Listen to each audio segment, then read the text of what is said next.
Hello, everybody.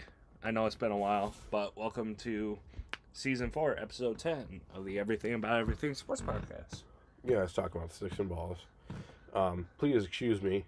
I've been very under the weather recently. That's why, a large part, why we haven't been recording.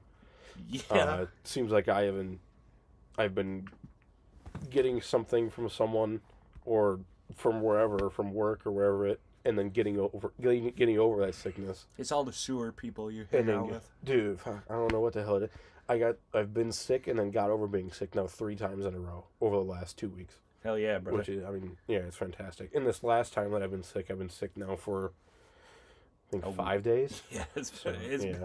damn near a week, I will say that. So what would you like to start with, my friend? I think we should start with the big thing that we missed, since we haven't recorded in 2 weeks, the World Series. So it sucks to say it, but the LA Dodgers have gone back-to-back, winning back-to-back World Series now, for the second year. Where do you even start with that World Series? Honestly, I'm not a huge fan of baseball. You know this. I think I've said this pretty clear. Probably the best World Series I've witnessed. It's up there.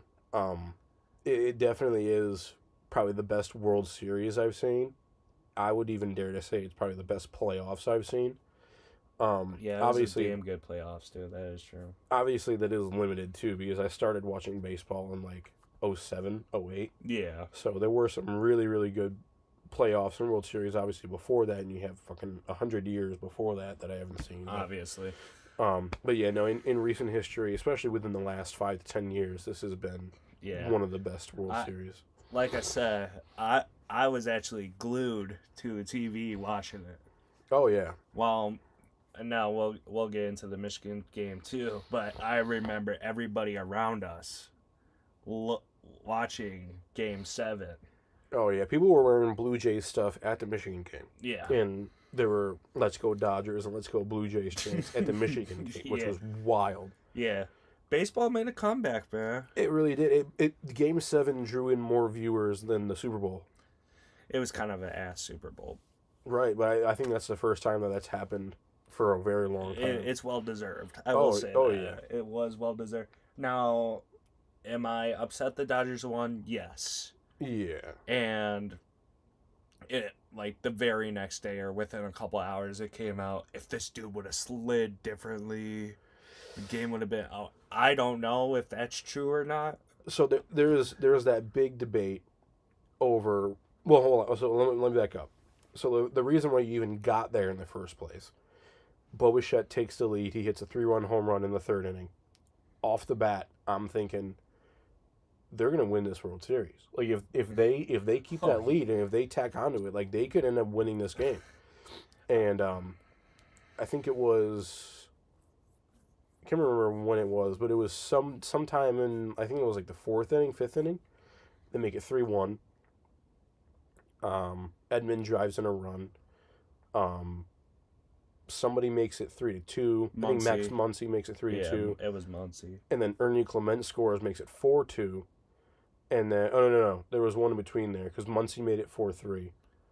Rojas had that. Rojas had the tying one. Rojas made it 4-4, and then Will Smith made it 5-4.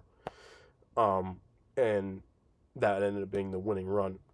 But the Blue Jays had 2 chances to tie it. The first chance was the play at the plate with I can't remember who slid in to home. I think it was Jimenez or someone like that. We'll get to that afterwards. Jimenez or somebody slid into home, and they were out by inches. There. It was like a millimeter. It was really, really close. I'm surprised actually that Will Smith was able to get his foot down in time. Oh yeah, so he had his foot on the plate before he caught it, and then as he caught it, he kind of adjusted himself. Yeah. And he came off, and you could see that he came off for a split second, and that split second made it so that it was literally an inch away from Jimenez's cleat was an inch away from the plate. And if you look at the replay, his spike Smith's spike gets down in the plate like a split second I'm not before. arguing with it. It made it No, interesting. yeah, it was so close. One of the closest plays in baseball I've ever seen. One of the biggest plays that's been that close to. This is where I got confused because I'm watching it with my grandma because I got home like 10:30 ish after the Michigan game, something like that. So yeah. so I witnessed this. I go, I thought you had to get tagged at home if it was like that situation, but apparently I was wrong. No, so bases were loaded, so it's a force out anywhere. Oh, okay. Yeah. So But if it wasn't a force out, he would have had to tag him, and he probably would have been safe. Okay. The only reason that play was even that close to begin with too was Miguel Rojas. So Rojas, infield was in. They wanted the play at home to stop the run. I think it would have been the winning run at that point. It would have. Yeah. Yeah, it would have been the winning run. So that was the 9th, I think. Yeah, you had two chances to do that. And you had the infield in. Rojas fields the ball at second. He kind of stumbles or bobbles the ball. He wants to go to first, but then he realizes, or no, he doesn't want to go to first. He realizes that like he has to go home. He kind of looks at first, thinks to go to first, but he throws home. Yeah. And he makes a play at the plate, just barely. So if he wouldn't have stumbled, and I think it was John Boy or somebody broke it down, that plays at the plate, it's almost a for sure out. Like if you have a play at the plate like that, there's only a 13% chance of you making it there safely. Yeah. And the only reason why that happens 13% of the time is because there's an overthrow. The ball isn't fielded correctly by the catcher. Yeah. It's up or down the line. The ball is missed and bobbled at second. Yeah. Well, he grabbed it weird. And then he was able to get a hold of it and fire it to Will Smith, like just in time. It looked like he was trying to get it out of his glove, and he couldn't really get it out of his glove in enough time, and he was like stumbling. Yeah. You see, he was like almost falling backwards. Yeah, it's probably because he's like, oh fuck. Yeah, well, I mean, fielding a ball that close that's coming at you that fast isn't easy. Yeah. So, even if he is one of the better defensive players in Major League Baseball. Yeah. But yeah, so then that play happened, that play at the plate. And then I'm pretty sure that same inning, you had Ernie Clement fly out to Andy Pages in center field, and he bulldozed Kike Hernandez over by the wall. That ended up ending the inning. It's 4-4 going into the top of the 11th. And, Will Smith hits a solo home run to the exact same spot almost that Miguel Rojas hit his tying home run to. Yeah. And that ended up being the final score of 5-4 in 11 innings. I mean, like I said, I'm not particularly happy with it. Mainly because I was living vicariously through the Blue Jays at this point. Yeah. And it sucks to go all the way to games. You know what's really heartbreaking? They went all the way to Game 7 and lost. Well, yeah. Game 7 is like kryptonite for Toronto. Yeah, between the Blue Jays and the Raptors run-ins with Game 7, and then not even to mention the Maple Leafs, their history with Game 7 in the playoffs in general, as of recently. Bro, but yeah, it was. I could only imagine being in Toronto during that. Man, that would. I think I'd be terrified. It was pretty much everybody at least in our area we had talked to was rooting for the Blue Jays to win. Everyone that we had talked to, had wanted to see the Blue Jays win. You had people in, different parts of the country that wanted the Blue Jays to win, just did not see the Dodgers go back to back. Yeah, that was the thing. It was like you kind of want someone else other than the team that just wanted to win. And plus the whole thing, the whole narrative with the Dodgers spending all kinds of money to get these players and to have this Goliath team, you really kind of didn't want to see them win because it was, quote, bad for baseball. I don't think that it was bad for baseball at all. And I don't think we've really touched on this yet in the podcast, like this whole Dodgers are ruining baseball thing. I think, if anything, after this World Series, it proves that, a team of that caliber can be beaten. They just weren't.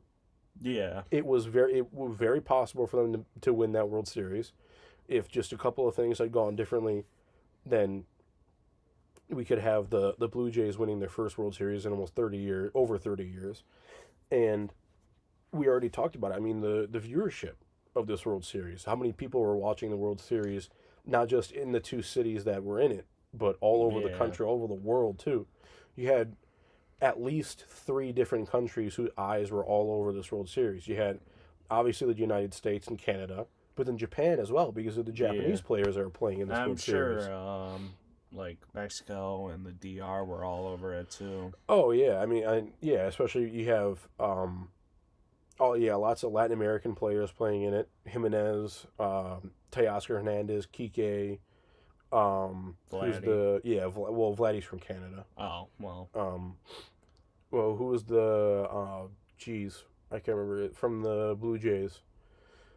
Alejandro Kirk. I think he's ethnically Mexican. He played for them for the WBC, I'm pretty sure. Well, I'm not sure the Dodgers winning is I wouldn't say it's bad for baseball, but it's kind of the same token as the Chiefs in football when they were going back to back, or even the Patriots, when they consistently were winning all that much. You just get sick of it after a while. Well, yeah, but I'm saying I don't think it's bad for baseball at all, though. No, I don't think it is. I think the only thing that really people were getting upset about the Dodgers is not the fact that it's the Dodgers winning.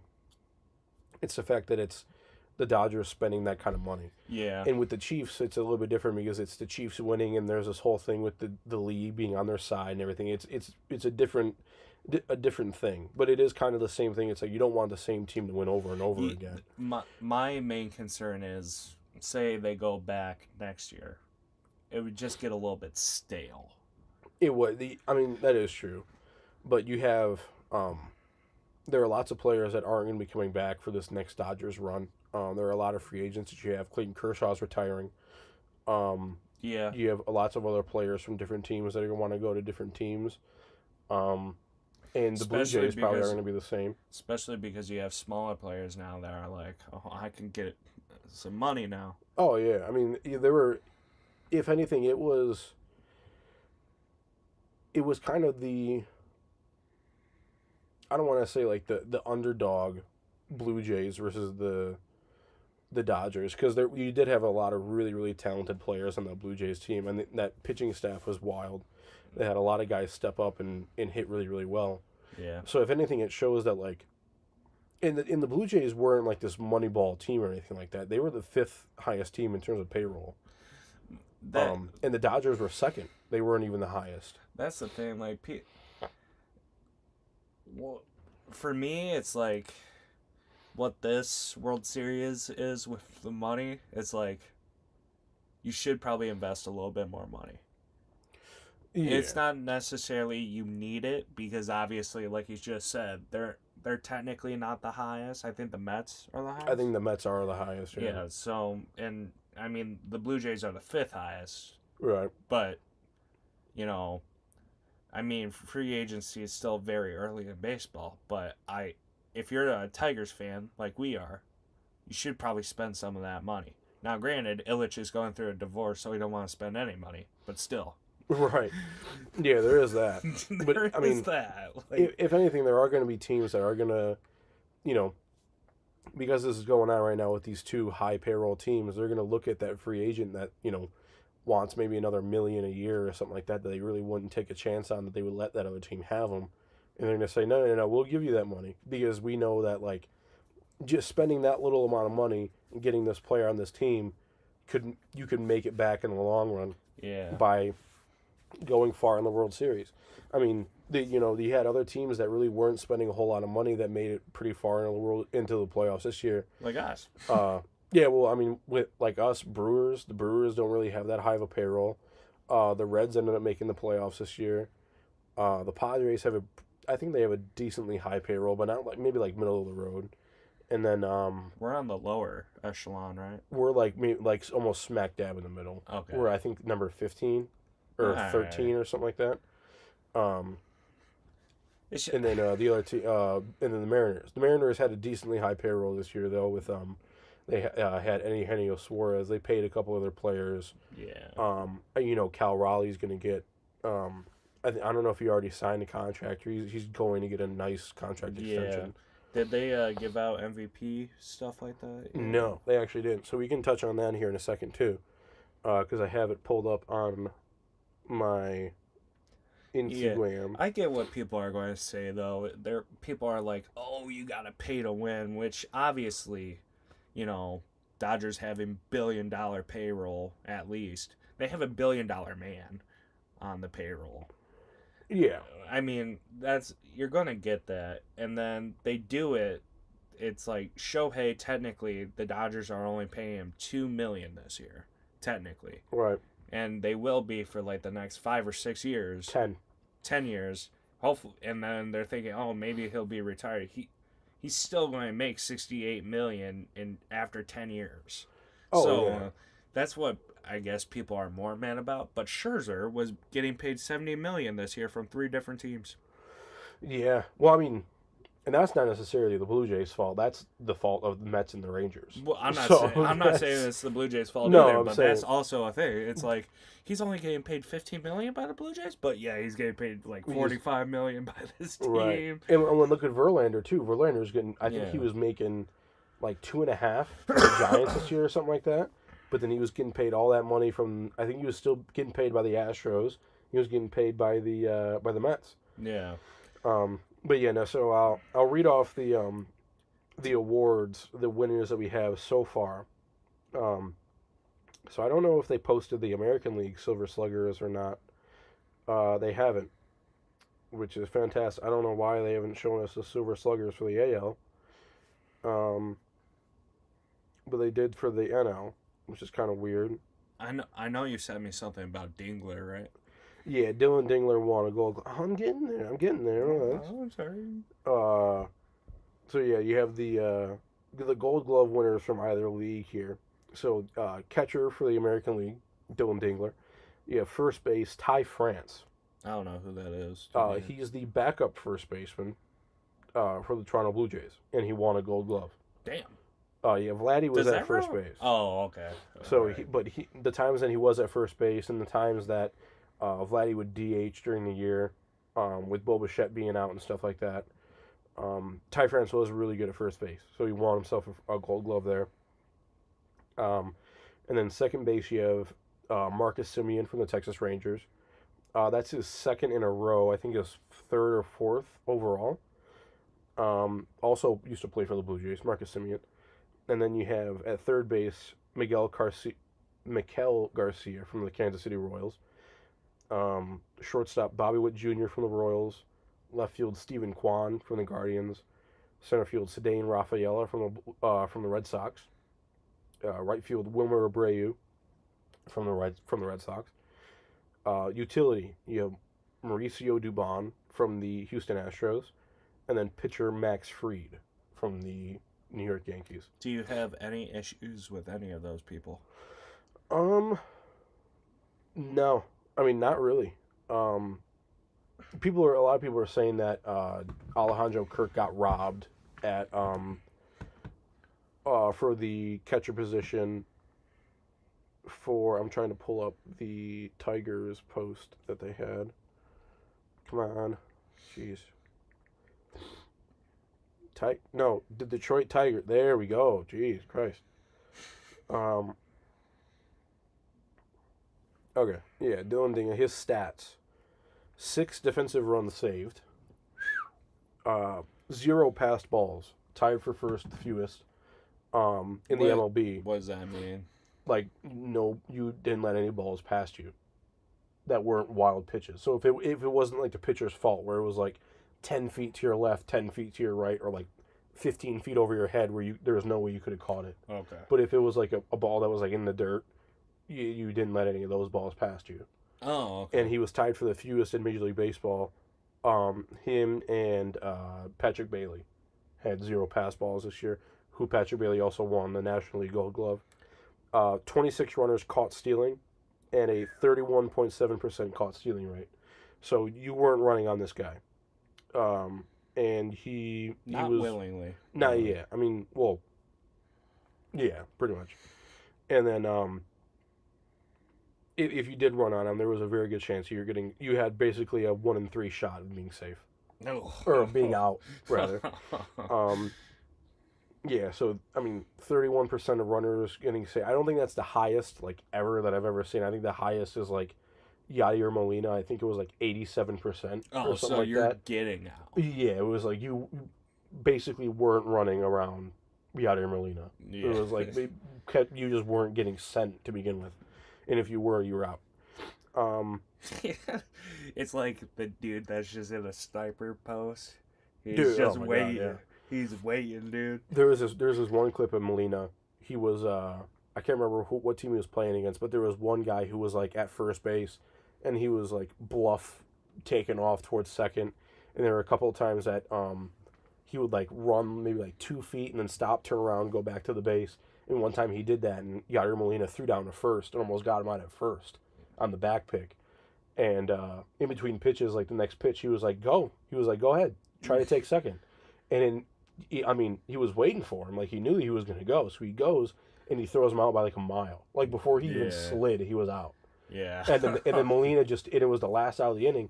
And Molina just stands behind the plate, takes off his mask, and just looks at him like this, like in between the umpire and the pitcher, kind He's of like, "Whoa, where'd you go? What happened? I didn't see what happened. What?" he's like, all right, motherfucker. Oh, you yeah. know who I am. Or he's like, "What? Yeah, what'd you think was gonna happen?" He's type like- shit. Who's your daddy? Yeah, I mean, yeah, one of the best catchers in recent of all time. Period. Yeah. But yeah, so in the National League, you had Patrick Bailey from the San Francisco Giants at catcher, Matt Olson at first base from the Atlanta Braves, Nico Horner at second from the Chicago Cubs, Ke'Bryan Hayes at third base from the Cincinnati Reds and the Pittsburgh Pirates, Mason Wynn from the Cardinals at shortstop, Ian Happ from the Cubs at left field, Pete Armstrong from the Cubs in center field, Tatis in right field from the Padres, Mm-hmm. and then at utility you had Javier Sanoja from the Miami Marlins, and then pitcher Logan Webb from the Paul San Francisco Skeens? Giants. Skeens didn't get anything? Not a Gold Glove. It was No. just Gold Glove. Like best defensive player Oh. at the position. Did you Oh. just figure out what that fucking meant? Yes. Oh my God. Not a baseball guy. Oh well. I mean, glove. Glove. What do you do with the glove? You field. Everybody has a glove. Not everybody. Hitters don't. Let's move on. Well, that's what I'm saying. Like, and then there are 5 back-to-back winners. Wilyer Abreu, Bobby Witt Jr., Stephen Kwan, Patrick Bailey, and Ian Happ. All have won back-to-back Gold Gloves.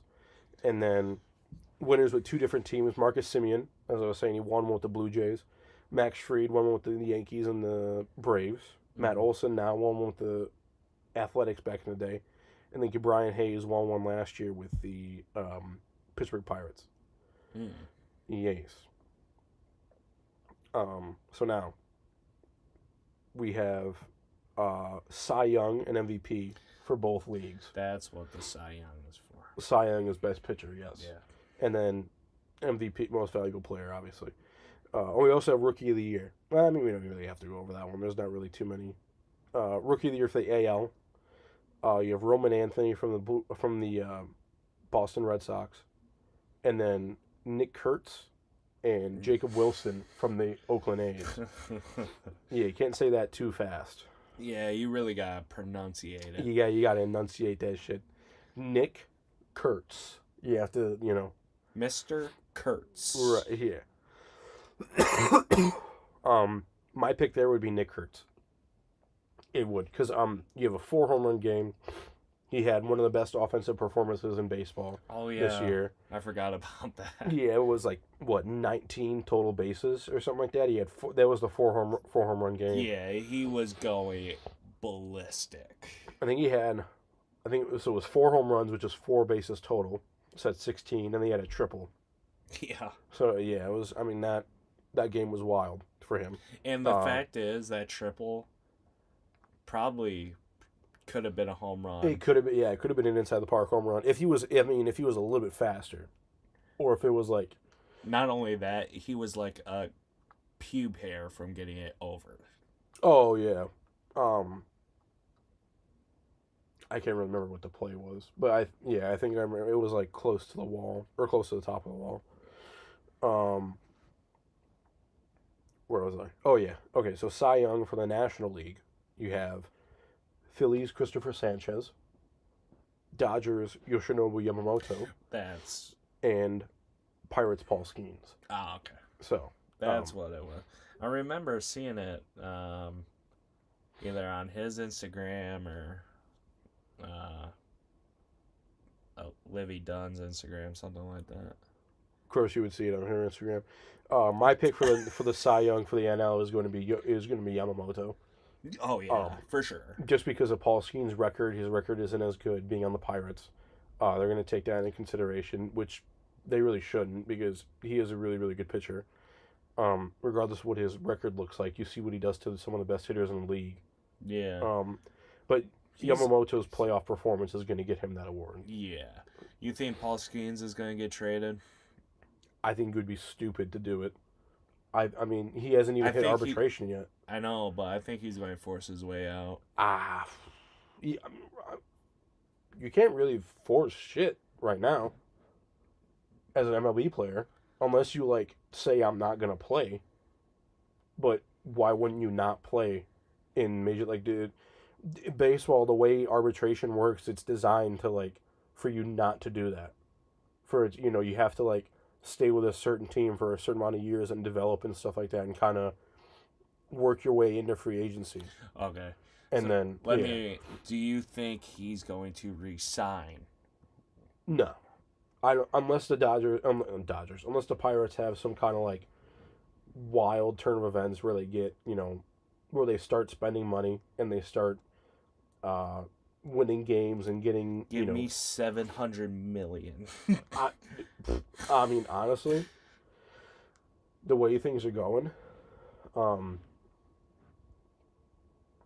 I wouldn't be surprised if he gets $50 million a year in his next contract, especially with the way he pitches. But yeah, I think Yamamoto gets that award, and then the one we've been all been waiting for, the AL Cy Young finalists. We have Hunter Brown from the Houston Astros, Garrett Crochet from the Boston Red Sox, cares, and then Tariq Skubal from the Detroit Tigers. Yeah. I will say, it is close between Tariq Skubal and Garrett Crochet, but I think Adam and I looked it up one time when he was over here watching the World Series. I think Crochet leads him in strikeouts and wins. But the only reason why he has more wins is because, Verlander, Jesus. Tariq Skubal had a lot of no decisions in his record. So, like, it was, it would be, a 1-1 game or something like that. Between, he would pitch only one run, and then the Tigers only get one run behind him. And then later in the game, so-and-so would come in and pitch and then give up 3 runs, and we wouldn't back him up, and we would lose 4-1.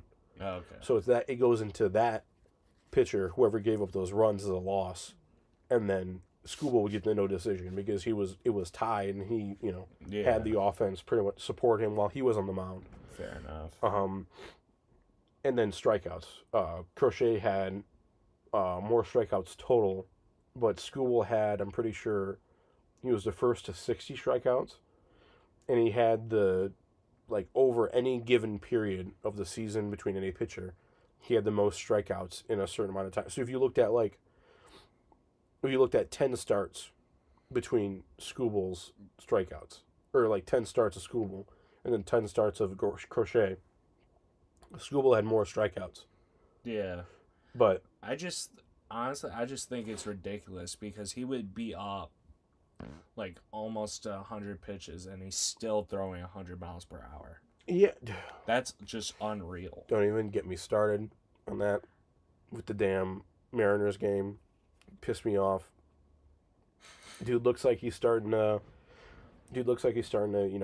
wane a little bit, like he's starting to get tired and everything, and then he goes out in the next half inning and he throws 98, 101, 100, and then comes off the mound, and then it's just that. Should have just did the Scherzer. The what? The Scherzer. I'm fucking good.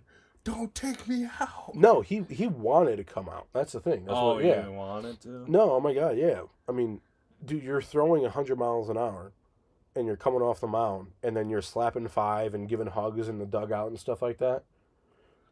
Like, you're willingly coming out of that game. You're not fighting for, even if AJ Hinch was like, okay, we're going to go to the bullpen, we're going to save your arm.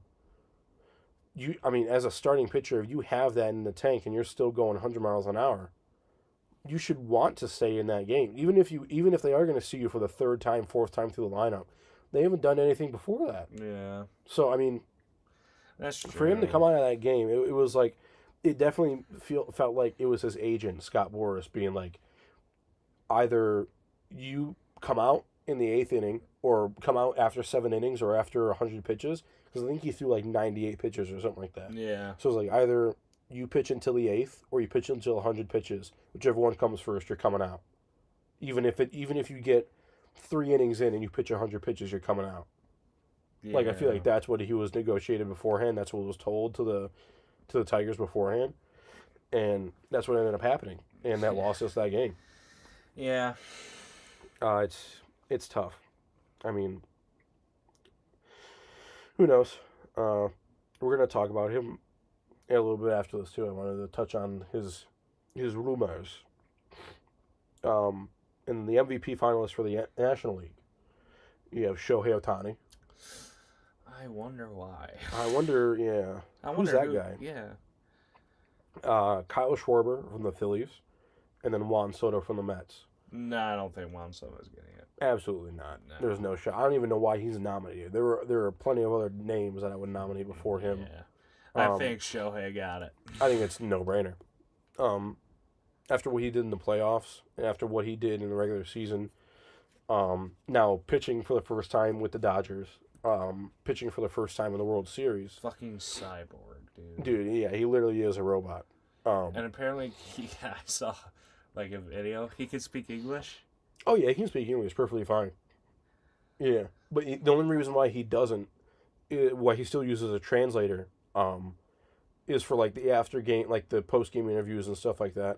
It's for his Japanese fan base. Well, it's for his Japanese fans, but it's also for him to understand the questions easier, because he isn't 100% fluent in English. Oh, okay. Like, there are some words that he might not understand, or some phrases he might not get.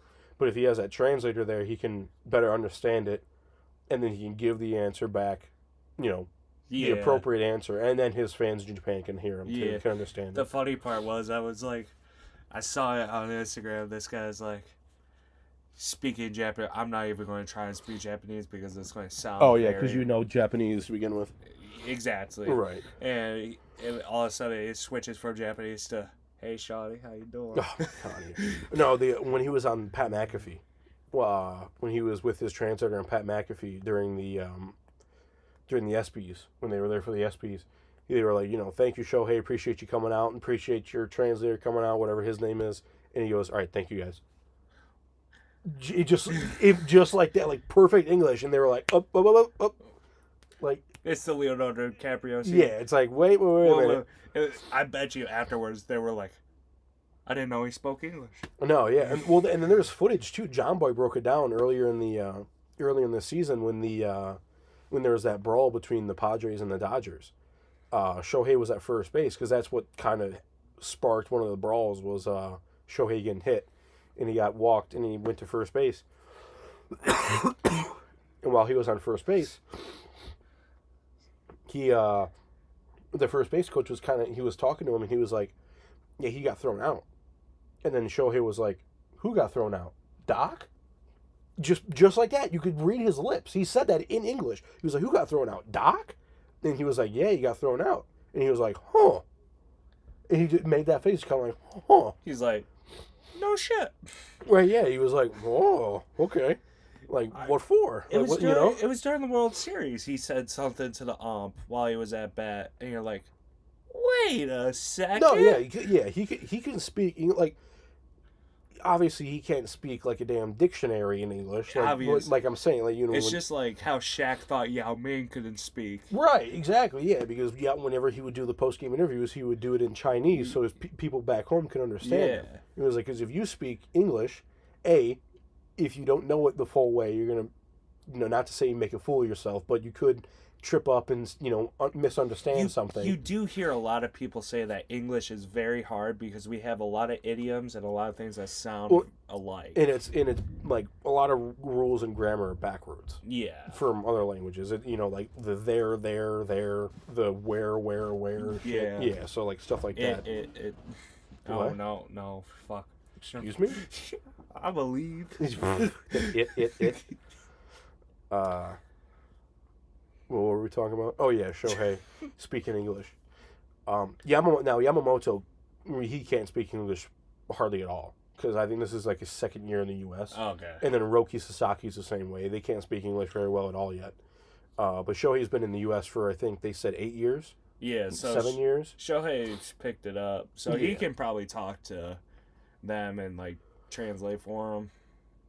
Oh yeah, I think the translator, like they have one translator in the dugout, the dude that you see with Shohei, like he did the post game interviews with him and stuff like that, and then they have one in the bullpen. Okay. So instead of having the guy run back and forth translating in the bullpen, because what if you have Yamamoto on the bench and Sasaki in the bullpen? Yeah. And you only have one translator.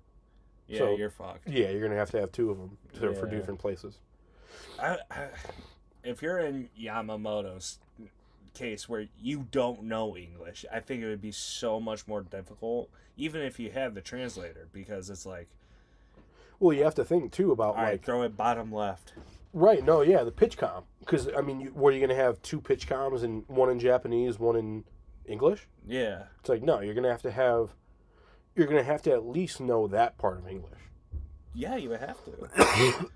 Unless whoever calls the pitch over the pitch comm is like searching up Google Translate sinker. I mean, unless you had it like. Unless you have an interpreter up there too. Well, no, it's all recorded on the device. Oh. So it's like when the catcher has the thing on his knee or on his wrist or whatever it is, the voice is programmed into the thing. So if you hit a button and then hit another button, it'll be like fastball. Oh. Or fastball inside. Well, if they pre-recorded, they could just do it. They could do it you could have one in Japanese, but then think about the way PitchCom works is it's not just between the catcher and the pitcher. The shortstop and the second baseman will have one too, because you have to be able to gauge what pitch is going to come because they might hit a certain pitch a certain direction. That would be rough. Yeah, so what are you going to have?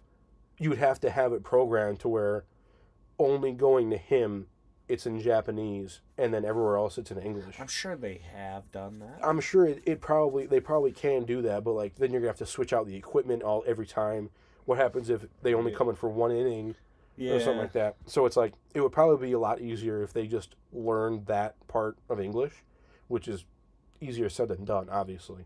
But like, especially with you like just making normal communication easier. Like if you're in the dugout and you're talking about the last inning that you pitched, you would want to know like at least a little bit of English to understand, because you're not going to have like, unless you bring over the translator and you say to him, it's like, hey, tell him his inside fastball is looking good, or something like that. Yeah. Or you could just look at him and be like, hey, inside fastball, and give him a thumbs up. Yeah. And then it's, something like that. Just easy communication like that. Fair enough. Or on the field. On the field, like if you do a mound visit or something like that, you see the mound visit when the translator comes out. Oh, okay. So the translator would come out and he's probably telling him on the mound, like, hey, tell him to, whatever the fuck, watch the slide, make sure the slider runs or something. I don't know. I'd be pissed off as like a fucking manager because I have to talk to this guy just to talk to this guy. It probably is really frustrating. And then what happens if you tell him the wrong thing? Or what happens if like the player says something back, and then the translator says something back to you, and it's like not what you like. You can tell you're not getting your message across. Yeah. So then you have to say it again. It's like no. Say this, and then you say it back to him, and it's like no, I know, but you have to you might have to reiterate. It would be really frustrating and really confusing, but So I mean, the That's fact why they get paid big money. it is true. I mean, and you have these translators. They really have to know both languages, like And the back of their hand. inside and out. Oh yeah. Now I'm sure, like, it's easy. You have to. I'm assuming you have to go to school to be a translator, but I'm assuming for probably. these guys, like, they grew up, in America or whatever, and they're just so happen to be a translator. I think it's a lot easier for the translator to switch in and out than what people realize. Well, It's still tough though. well, Ippei, Shohei's former translator, he grew up in Japan with Shohei, Yeah. so he learned English as a second language because he used to play, I think, amateur or semi-pro baseball with Shohei too. Yeah. So he was Until he went to jail. until he's well. Let's be honest. He's not in jail. Probably He's in the nice jail. he's in Or the home or on house arrest. arrest. Yeah. Yeah. One of the two. He's Yeah. either in the very, very, very, very nice jail. He ain't in no freaking orange jumpsuit with No. ball and chain. No. He's in there where the guards give him cupcakes. Right. Yeah. He's got a damn PS5 in Yeah. his cell or something like that. Yeah. It's A white collar crime. yeah. Not you're in with Bubba. He killed Yeah. 50 people. Not with freaking bank robbers and shit like that. Car and Grand Theft Auto charges and shit. Speaking of heist, Yeah. Oh yeah. Speaking of Grand Theft Auto, freaking Grand Theft Auto got delayed again. yeah, I'm not talking about that. I'm talking about the Louvre guy, yoinked. Oh yeah. I don't know if we talked about it. I think we did because that happened a while ago. Okay, no, I'll not talk. I can't about remember if we. I think we might have touched on it, or maybe we talked about it just like off camera. it. I don't know. I can't remember. Doesn't matter. Yeah, Louvre got yoinked. Yeah. Apparently, they hit up a lot of different places too. It wasn't just a Louvre. No, yeah, it was like they They knew what they were doing. they knew, yeah, they were like they had a reputation. Ocean's 13. Yeah. It's like Marv from Home Alone. the sticky bandits or the wet bandits from the Yes. first movie. All right, but I did want to touch on something. So here I have Your novel. I wrote 2 pages front and back of all about the World Series. I did want to read the records that were broken during this World Series or during this playoff. I need a tissue. Jesus Christ, my nose going nuts. Bear with him. He is a sick boy. Nose is like a faucet today. I don't know what to tell you. But so record-breaking postseason. Most hits in a single postseason was broken by Ernie Clement. He has 30. Most multi-hit games in a single postseason, he has 10 from Ernie Clement. Most times successfully reached base in postseason, Shohei Game 3, he reached base 9 times. So he had 2 home runs and 2 doubles, and then he got intentionally walked 4 times, and then walked another time after that. So that's 5 bases just from walks. Yeah. And then 2 home runs, so that's 8, and then 2 doubles, another 4. So that's 12 plus 5. That's 17 total bases. Or 7 walks don't count as total bases. So he had 12 total bases, but 17 times he had touched a base in that game. Which is, it's ridiculous. Yeah. Most multi-home run games in a single postseason, Shohei at 3. He had 3 separate multi-home run games. Cyborgs. I will forever say he's a fucking cyborg. Oh yeah, the guy needs to be researched. The first player with multiple walk-off home runs in a World Series, Freeman. He had Game 1 last year with the Grand Slam, and then this year with the Game 3 walk-off in the 18th. About that. Yeah. Let's see. And he also has the only walk-off Grand Slam in World Series history, but that happened last year. Most pitchers used in a single World Series game. Dodgers used 10, and the Blue Jays used 9. Yeah. So there was... Dude, it went to 18 innings. Well, they broke both of those records. They both by one team and then by both teams. Yeah. Hold on, give me 1 second. Yeah, 1 second. Oh my gosh, I fucking coming down my nose. Phrasing. Oh. Wow, Jesus Christ. Oh. I'm gonna use the bathroom again. Oh, okay, go ahead. Ugh. Christ almighty. Hello. Oh.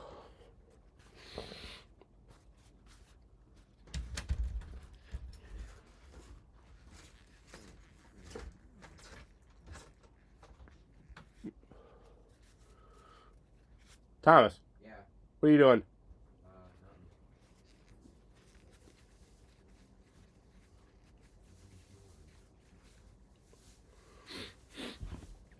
Hey, can I make this last pizza? Oh. Fine. Well, I'll make it in a little bit. Okay.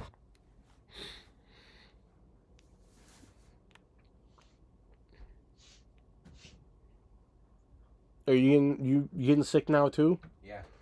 Jesus Christ.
Dude, look at this.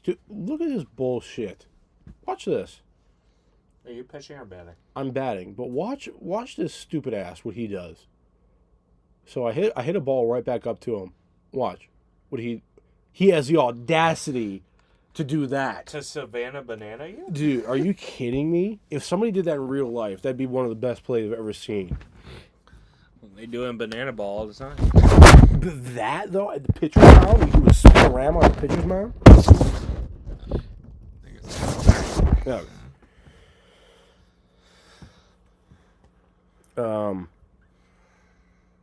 Where was I? Oh yeah, most pitchers use. So they broke the record for most pitchers used in a game. I wonder why. 19, and then the Dodgers broke it for most pitchers used by a team, which is 10. And I think that I think the previous record was 9 used by one team, but like in a normal game. Yeah. And then the Dodgers had 10. And then I was like, that's kind of weird because you had Game 3 of the 2018 World Series went to 18 games as well. That's the second longest World Series, or the longest World Series game by time. Yeah. But then the longest, in terms of innings, was this one. Because it ended in a walk-off. The one in 2018 ended where the away team won, so they ended up holding the home team at the end. And then next, we have the most strikeouts with triple-digit fastballs. You want to take a guess on who broke that one? Mr. Shohei? Tariq Skubal. Oh, shit. Yes. Up until, I think it was Game 3 or Game 2 of the World Series, Skubal had the most strikeouts in the playoffs. Damn. All the way through the ALCS and then through 2 games of the World Series. He had the most. Jesus. So, I mean, that means that everybody else, every other starting pitcher who had pitched, Is like the not Mariners, better than Scooble. well, just didn't have as many strikeouts. Because you figure Skubal pitched in a wild card, then he pitched in the ALDS. And then, but then you had other teams that didn't go as far, they got eliminated, so they're automatically eliminated. Yeah. And then other teams that didn't have that wild card round, so they didn't have an extra start. So like the Blue Jays and Mariners, they had the first round bye, so they didn't have those extra 3 games, or the extra start for their starters. And then Mariners obviously eliminated after the second round, so their pitchers' numbers stopped. but then the Blue Jays played in the ALCS against the Mariners, and then in the World Series. So their starters have, I think Skubal had 3 starts in the playoffs. He had 2 in the DS and then 1 in the wild card. There are dudes in the World Series who have 4 starts up until that point.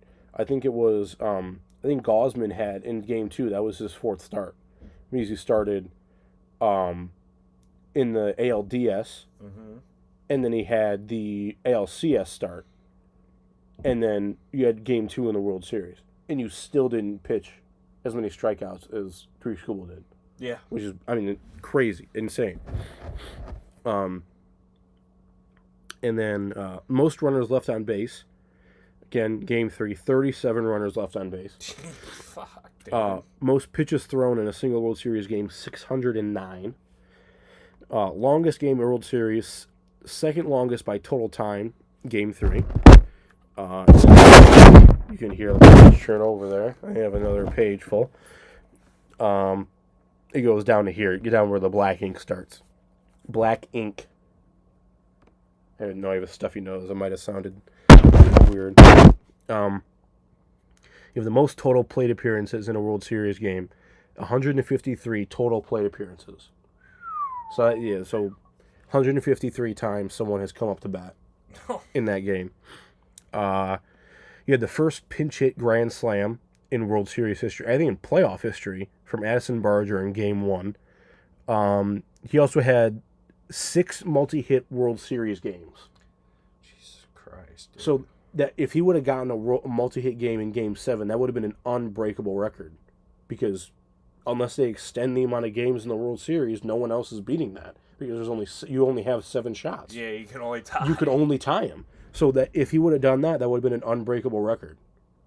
Which is wild. And I'm excited to see if somebody does that in the future.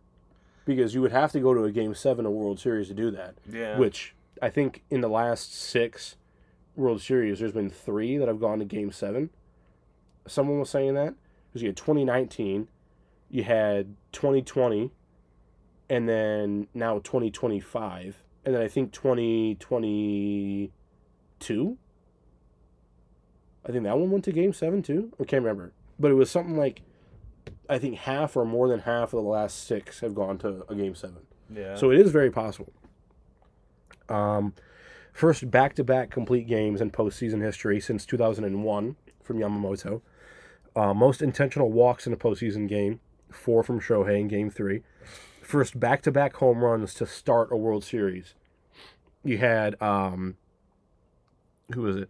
Oh, it was Schneider and Guerrero Jr. in Game 5 in LA. So it wasn't the first 2 pitches that a team saw end up at home. It was the first 2 pitches of that game because they were the away team. And then the most strikeouts by a rookie in a World Series, Trey Savage in Game 5 had 12. Dude. He's going to get signed for some good money too. Oh yeah, he definitely got himself a big paycheck. This is the first MLB season to start and end in different countries. Yep. Started in Japan with the Japan series and then ended in Game 7 in Toronto, Canada.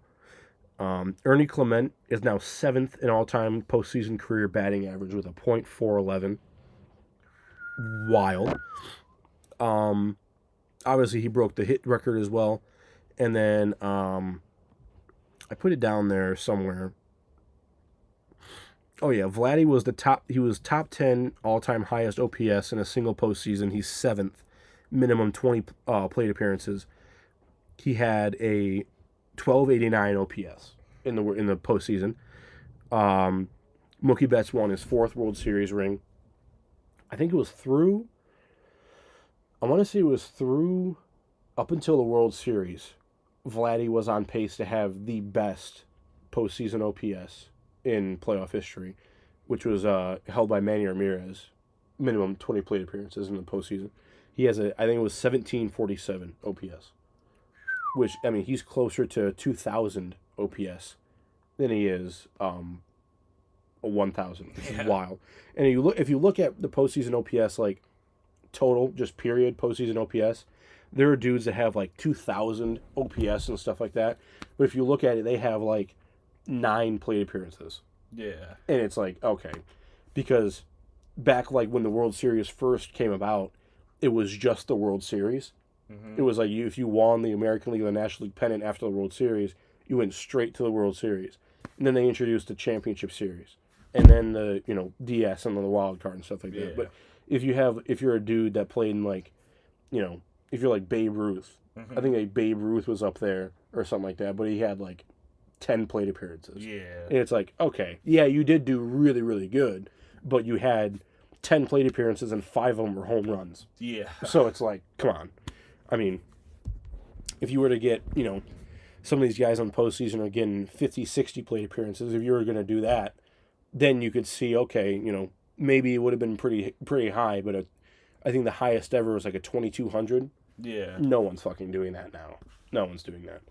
So, record-breaking postseason, to say the least.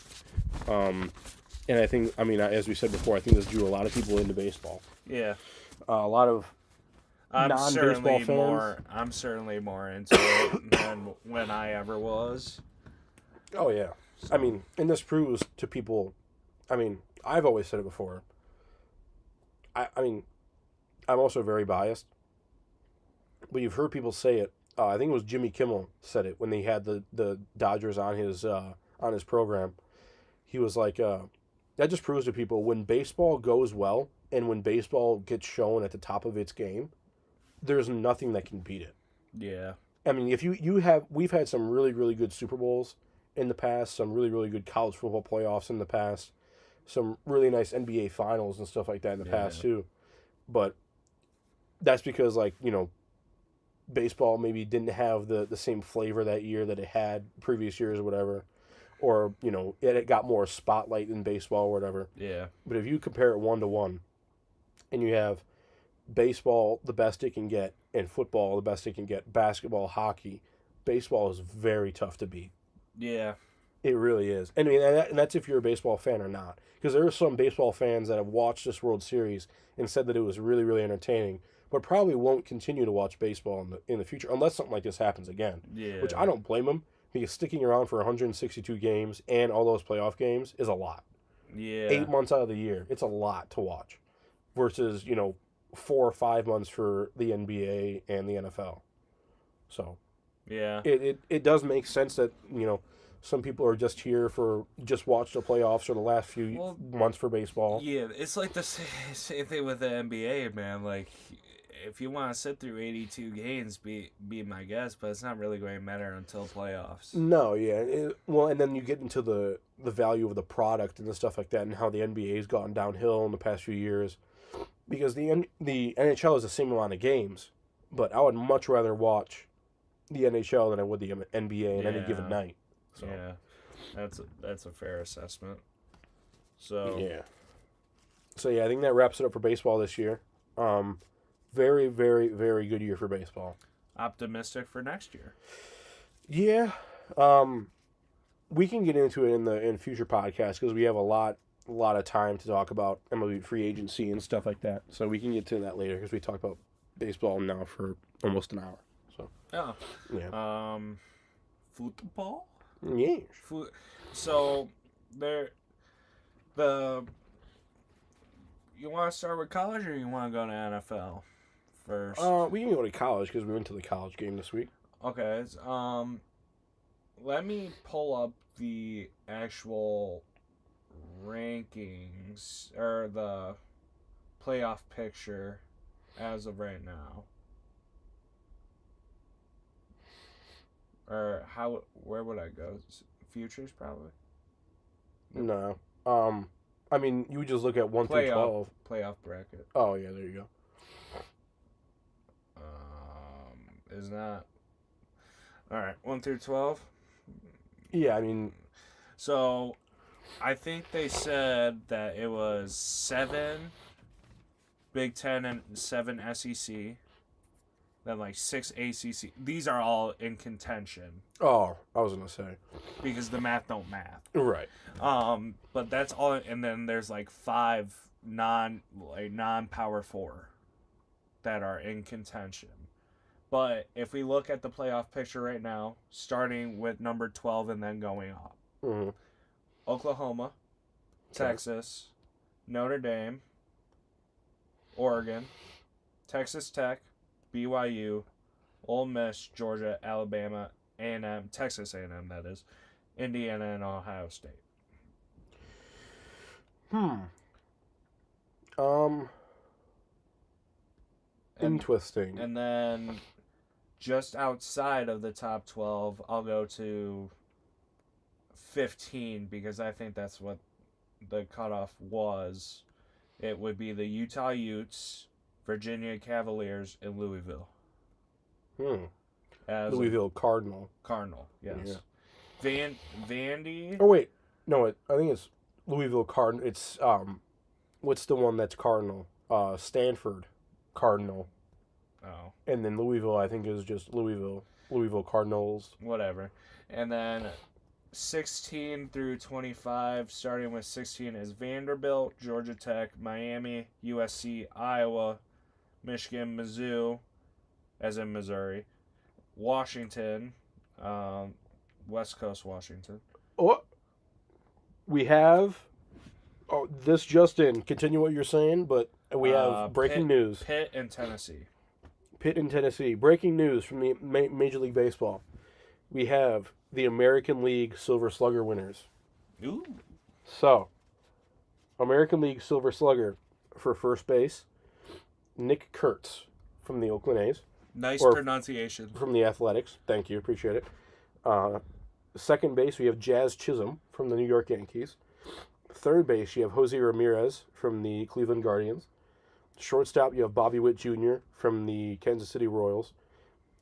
First outfielder, you have Aaron Judge from the New York Yankees. Second outfielder, Byron Buxton from the Minnesota Twins. Third outfielder, Riley Green from the Detroit Tigers. Ooh, nice. Catcher, Cal Raleigh from the Seattle Mariners. Mm-hmm. DH, George Springer from the Toronto Blue Jays. Hell yeah. The team Silver Slugger Award goes to the New York Yankees, and the utility Silver Slugger goes to Zach McKinstry. Yes. He got himself a Silver Slugger Award and an All-Star appearance in the Nice. same year. That's pretty cool. I Silver mean, Slugger's best at bat, right? Or- best hitter according to position. Okay. Yeah, thought so. All right. Going back to college football. Yeah. It looks to be SEC dominated this year, like it usually is. I mean, That's not surprising. What I am happy about. You do have 1 and 2 as Big Ten schools, though. That is true. Yeah. Hold on, let me pull it up again. What I do like is Texas A&M is in it, and Ole Miss is in it, Yeah, you do have a lot of blue blood college football programs in it this year. and Oklahoma's in it too. But like, obviously, it's getting to the point of the season where it is getting late, and every game does matter. So if you lose one game, you could be screwed. And some of these teams, like I believe A&M and Alabama, and I believe Texas, have very unfavorable schedules coming up. Yeah. So it is very, if you're in the top 25, there is a good chance that given any week you could skyrocket or you could be out of the top 25 altogether. Right. Like in Michigan's case, this week we have a bye week. But we go to Northwestern and we go to Maryland. Now, I'm thinking we beat Northwestern. I truly do think that, even though they did pull up the upset against Penn State, which isn't really helping their credibility because they still suck, but... And then it's also not helping Penn State's credibility either. Well, Penn State is not even ranked now, so it don't matter. Well, right. Yeah, that's what, yeah. But you have Ohio State that has Purdue, Rutgers, and then us. Which, I mean, if we've seen the way Purdue played us, it could be a testament to how bad Michigan played in that game, or it could be a testament to how good Purdue was against us. Now, the thing is, I was looking at Purdue's scores, and they were not remarkable whatsoever. No, yeah. But they did put up 30 on Notre Dame. but they lost 56-30. Okay. I mean, that is, if anything, I feel like that would be more testament to Notre Dame. Because Notre Dame, at least what I've heard from Notre Dame this year is that their offense is more high-powered than their defense. Yeah. So it could be just the opponent that they played. Now, I'm confident with these next two. Now I'll talk about this. We'll talk about this more with the Lions too. Is after a bye week, I don't know what it is, but it always seems to not go well. Because we did only beat Purdue by, now granted it was in garbage time, or I wouldn't even say garbage time. It was late in the fourth quarter that Purdue got the touchdown or whatever. Yeah. That made it 21-16. Now granted, we should have probably put up 40 on them. Dude, yeah, it should have been, the final score of that game should have been 42-10. Yeah, honestly, Michigan did not play well. It was rough to watch. That's why I said after Brightside, we can fucking go, dude. No, yeah, couldn't throw the ball, couldn't do anything, man. No, that's what I've been saying. Is Bryce Underwood can throw the ball. He can throw missiles. He doesn't. He throws the ball. He doesn't pass the ball. Yeah. He throws it freaking Mach 5 at you. And then so it goes straight through your hands. And it's so frustrating, man. Yeah, it's like, dude, just if you have a guy who's running like a slant or something like that, and you know he beat his coverage, and you can give him the ball and he can turn upfield and get another 5 yards and get out of bounds or something like that. Just throw him the ball. Yeah. Don't freaking beam it at him so it goes through his hands, or it goes, if you try to catch him in stride and you throw it 5 feet ahead of him, you can end up throwing an interception. Yeah. Pass him the ball, make sure he gets it, make sure he gets it in stride, and he can get those yards. And a lot of this it's because he's so young, so he basically got thrown into the fire, because it's not like high school. Because in high school you didn't have to deal with this a lot. No, yeah. Even though he was playing arguably some of the best teams in Michigan, Belleville was a powerhouse with him. It was ridiculous. And, I mean, they averaged 40 points a game. And for every level of any sport, really, that you move up from, the one below it is always going to be, you're always going to be more high-powered. You're always going to be better, more stand out than you are when you reach the next level. He was the type of recruit knowing that you're go into the biggest colleges. There obviously is going to be a step up in pressure and stuff like that. I don't blame him for that. I think he's going to learn, and I think he's going to learn from this mistake too, the touchback. You also have to remember too, he's a freshman quarterback. He is a freshman quarterback. And if you look at, there are exceptions to it. Trevor Lawrence, Johnny Manziel, Tim Tebow. Yeah. There are guys who have had outstanding true freshman years. But usually a lot of these, early Heisman winners win it in their sophomore year. After they've had a year to develop, they've had a year to learn, or, it was their first year at the spot. He's been blessed to where he can start as a freshman. There aren't too many guys that can do that now because of the portal, because of how many teams are, big power teams now. He basically came in knowing he was going to be the starter. Oh, yeah. Which is fine. And like I said, it's not entirely his fault. The touchback was his fault. Yeah. I don't think he'll make that mistake again. No, that's something that happens maybe one more time in your career. Yeah. And then that's it. Kind of the same thing we were talking about with early on in Hutchinson's career. I think I can't remember what game it was against, but he was going up against a veteran linebacker core. I think it might have been against the Steelers or something like that. I can't remember who it was. But he had gotten chipped 2 or 3 times in a row on different plays. And you could see he was getting frustrated. And the announcers said it. They were like, he's going to learn from this. He's going to take a series off, look at the film and stuff like that while his offense is on the field. He's going to come back out in defense. And you might see that happen to him maybe once or twice more in his career, and he's not going to be having that happen to him again. Yeah, exactly. So it's the same kind of thing where you see it, you kind of eliminate that, and it's like, okay, this can't happen. Yeah. and then you get rid of it. Like I said, he's really had a trial by fire, and it frustrates me because we finally have throwing turned on for this year, and we're so mediocre.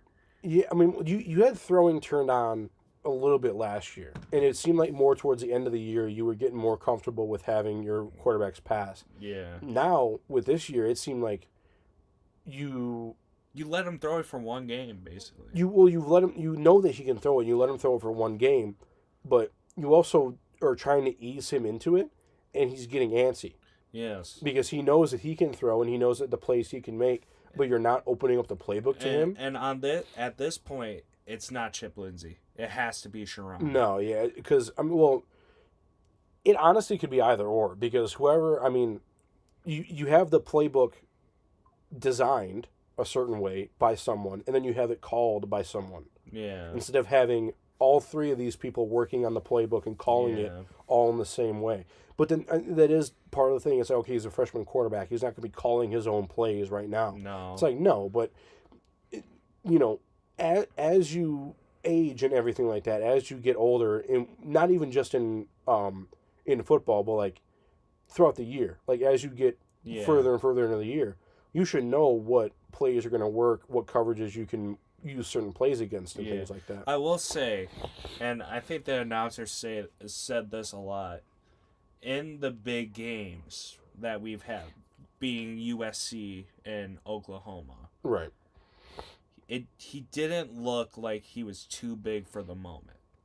No. He actually took the environment. Now, granted, we got smashed. Yeah. So, but it's not like he was blaming everybody or using the circumstances to get worse. It looked like he was learning during the game, like what would work and what didn't work. Right. So that's obviously very good. Like I said, it's not all his fault. Now, some things, like, dude, you're a quarterback. Put some fucking touch on the ball. Right. Like, granted, but it's all things that can be fixed. For the most part, yeah. I mean, and this is definitely something that you work on in during the summer Yeah. as he's moving into his second year. Yeah. I mean, and that's one of the biggest things that I can't get over is the fact that he just throws it at Mach 4. Yeah. And it's like, dude, you don't need to get it there as fast as possible. You need to get it there efficiently. I think out of this whole entire season so far, we've seen 3 passes with touch on it, and Yeah. one time it was dropped. That is also the fact that you're not playing with otherworldly receivers. Yeah. If you were to take, We have Macaulay. Marsh is pretty much our only great wide receiver. yeah, Samaj Morgan drops the I was- fucking ball too much. Samaj Morgan has not had a very good year. Our tight ends are okay. We have like one serviceable tight end, Yeah. and then your running backs, you just have them run the ball. You don't really do any like option plays out of the backfield for a whole lot. Yeah, they have not really received any passes other than like quick screens or whatever. No, yeah, And then our O line is not nearly as good. Now, granted, it's injured. but right, yeah. It's not nearly as good as what Michigan O line is like known for. No, if you plug him in to, I'll tell you right. JJ was really good in those years. We went to the Natty and won the national Yeah. championship. But if you were to take that offensive line or even that receiving core, Roman Wilson, Ronnie Bell, guys like that, and bring him into this team, I feel like we would be a top 10 team Yeah. just because of the talent that he has to throw to, and those passes that are going to be 5 feet outside, are going to be going Yeah. past you at freaking warp speeds. Those guys might be able to get a hand on and receive those balls. Yeah. And the thing is I'm going to say it now, and I don't really, you would agree, and I think everybody would agree. If they try to run it like it's the end all be all against Ohio State, we will lose. Yeah. I feel like that's a dangerous game for both teams, honestly, because It's going to be whose ego is bigger. yeah.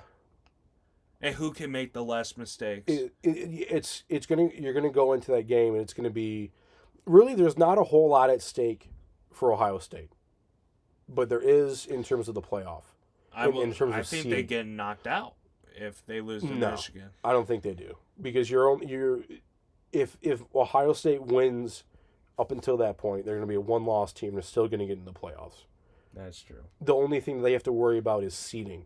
Yeah, they're gonna be they'll against. get a shitty seed. They will, and you're going to have questions not only directed at them from the media about can they play in the big games now? Is Ryan Day going to be on the hot seat even if they win the national championship this year again or whatever? Same thing as last year, but you're also going to have questions in that team. You'll be like, can we do this? Because we just lost Michigan 5 times in a row. Yeah. And you're going to have questions about him, Ryan Day, from the team and from the organization as well. Yeah, it's And- going to be rough if he does lose. And if you do win out, if Michigan does win out and wins that, even if they don't win out, even if they win that Ohio State game, there has to be, the only way I feel like we can win that game is if Sharon Moore goes out and sticks to what he knows. If he goes out with the attitude, we beat these guys 4 times in a row, this will be a breeze, 5 times, no problem. You cannot. We got them at home this time. You cannot think like because that. you know damn well Ryan Day, he's thinking about that right now. He Because is. he has fucking cakewalks. All right, he has Purdue, Yeah. fucking Rutgers, then us. The only thing that Ryan Day has to worry about is Injury. playing these teams too soft before Michigan. Yeah. And ruining his chances. Because if you collect 1 loss and then lose to Michigan, then you could be out of the whole thing. Because you Yeah. have 2 losses. There are other 1-win, 2-win teams that could be ahead of you.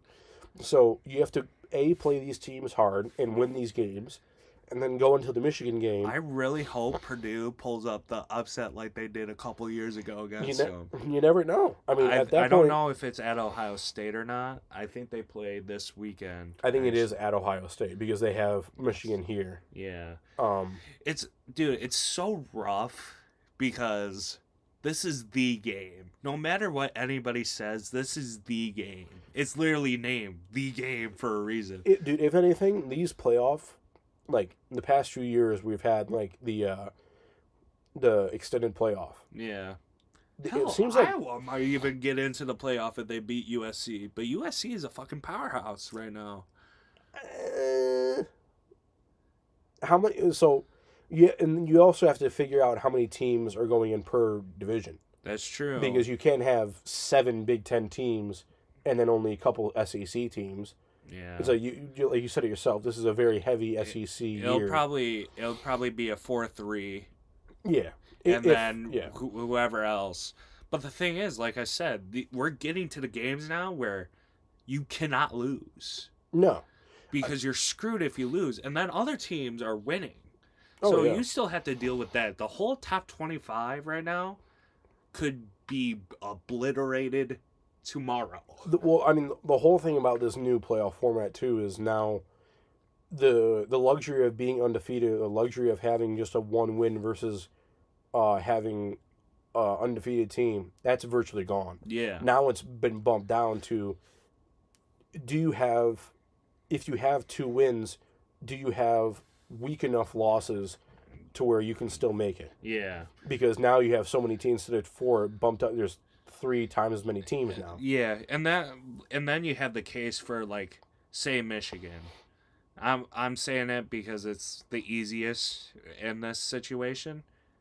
Our only losses are two teams that are in the playoffs right now. Right.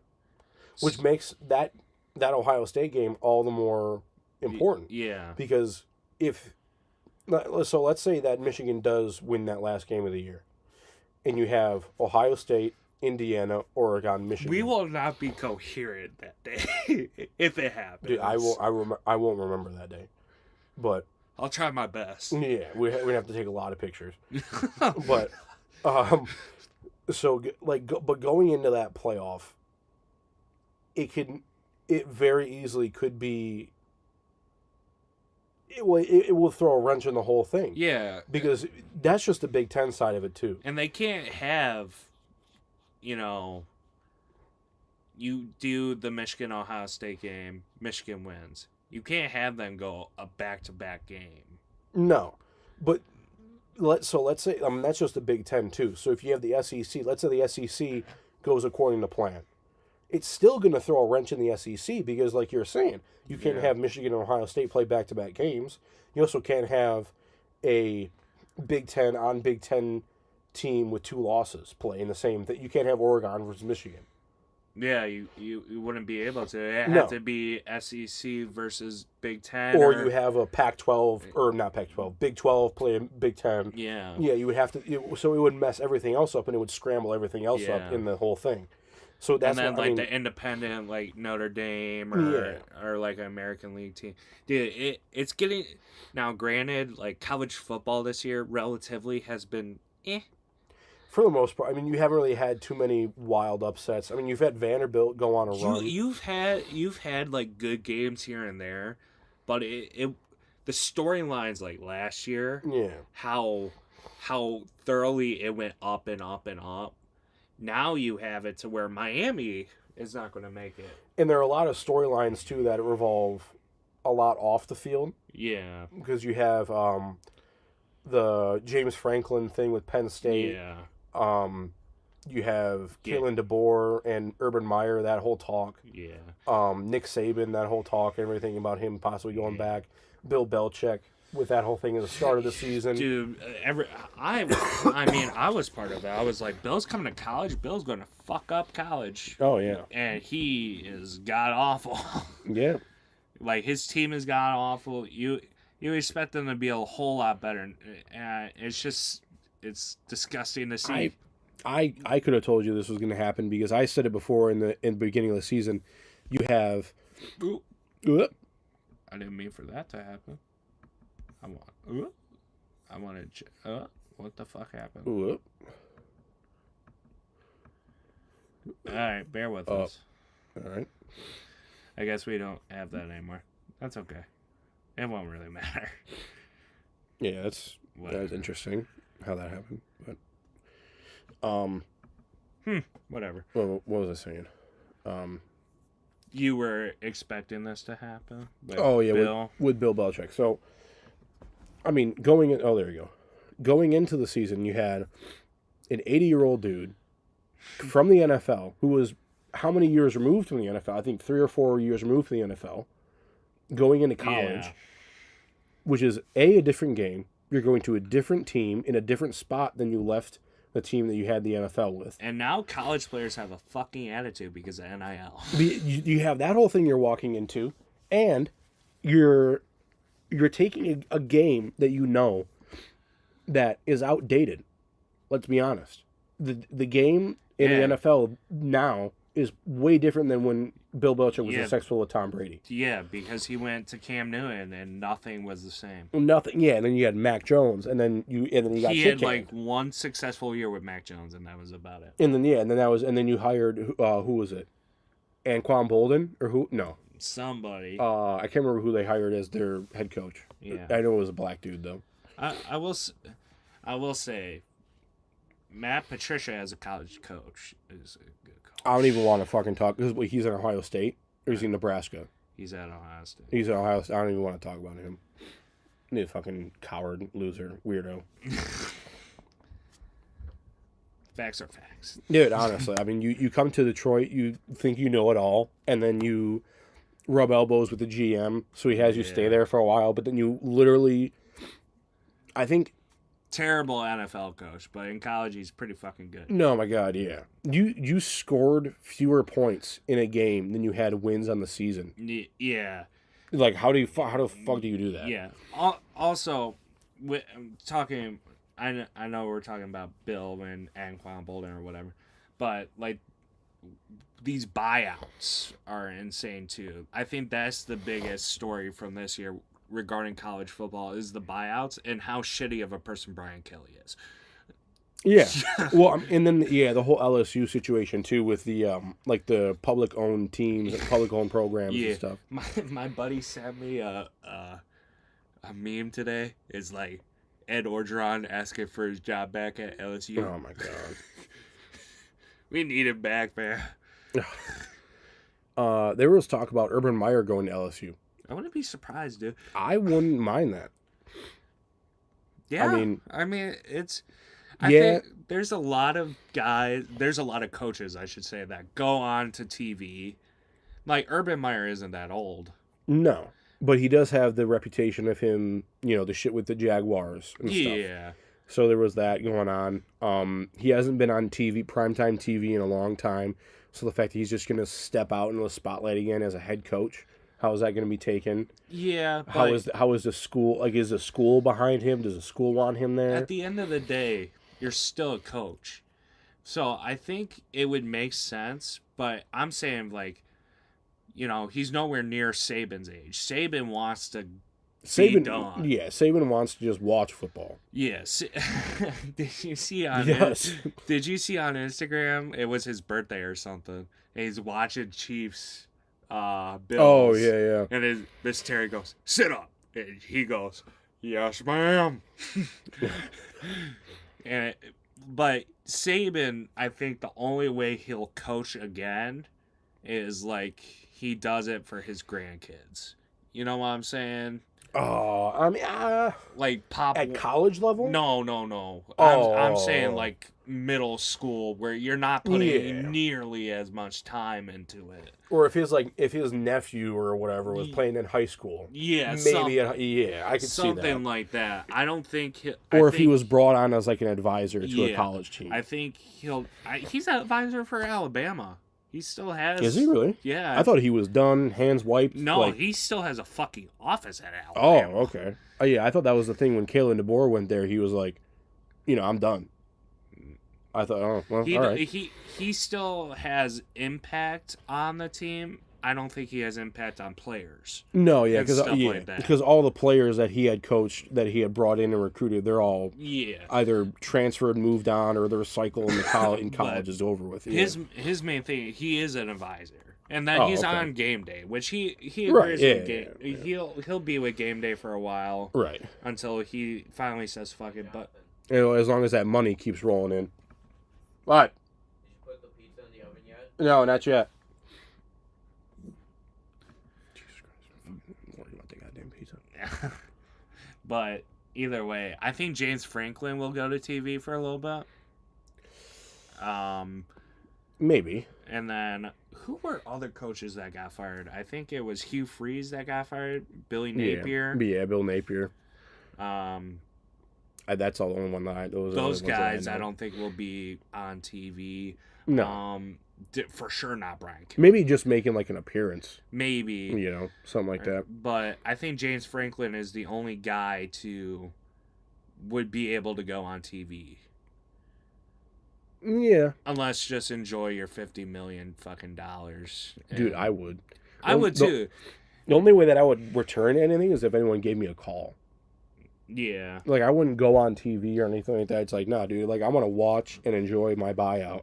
Yeah. And if this and do nothing. Yeah. If I have to retire after that because no one else is going to call, like, if my coaching career is done, so be it. I got $50 million to invest and live on. Yeah. Like, come on.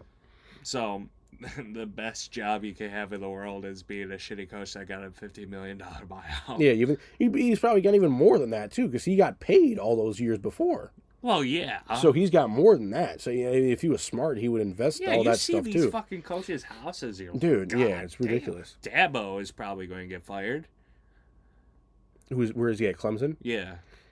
Clemson sucks right now. They had a really good first half of the year. Yeah. But they have I'm sucked surprised, this second half. I'm honestly surprised Jonathan Smith hasn't got buying out. Yeah, he's the next one who's going to be gone. He's going to be freaking... It's between $6 and $33 million, I heard. He's going to be coaching flag football next year. Jonathan Smith needs to, go back to Oregon. Dude, I don't think they would take him back because the Oregon coach, look at where he's put them at. Oregon. I'm talking about Oregon State. He was at Oregon State. Oh.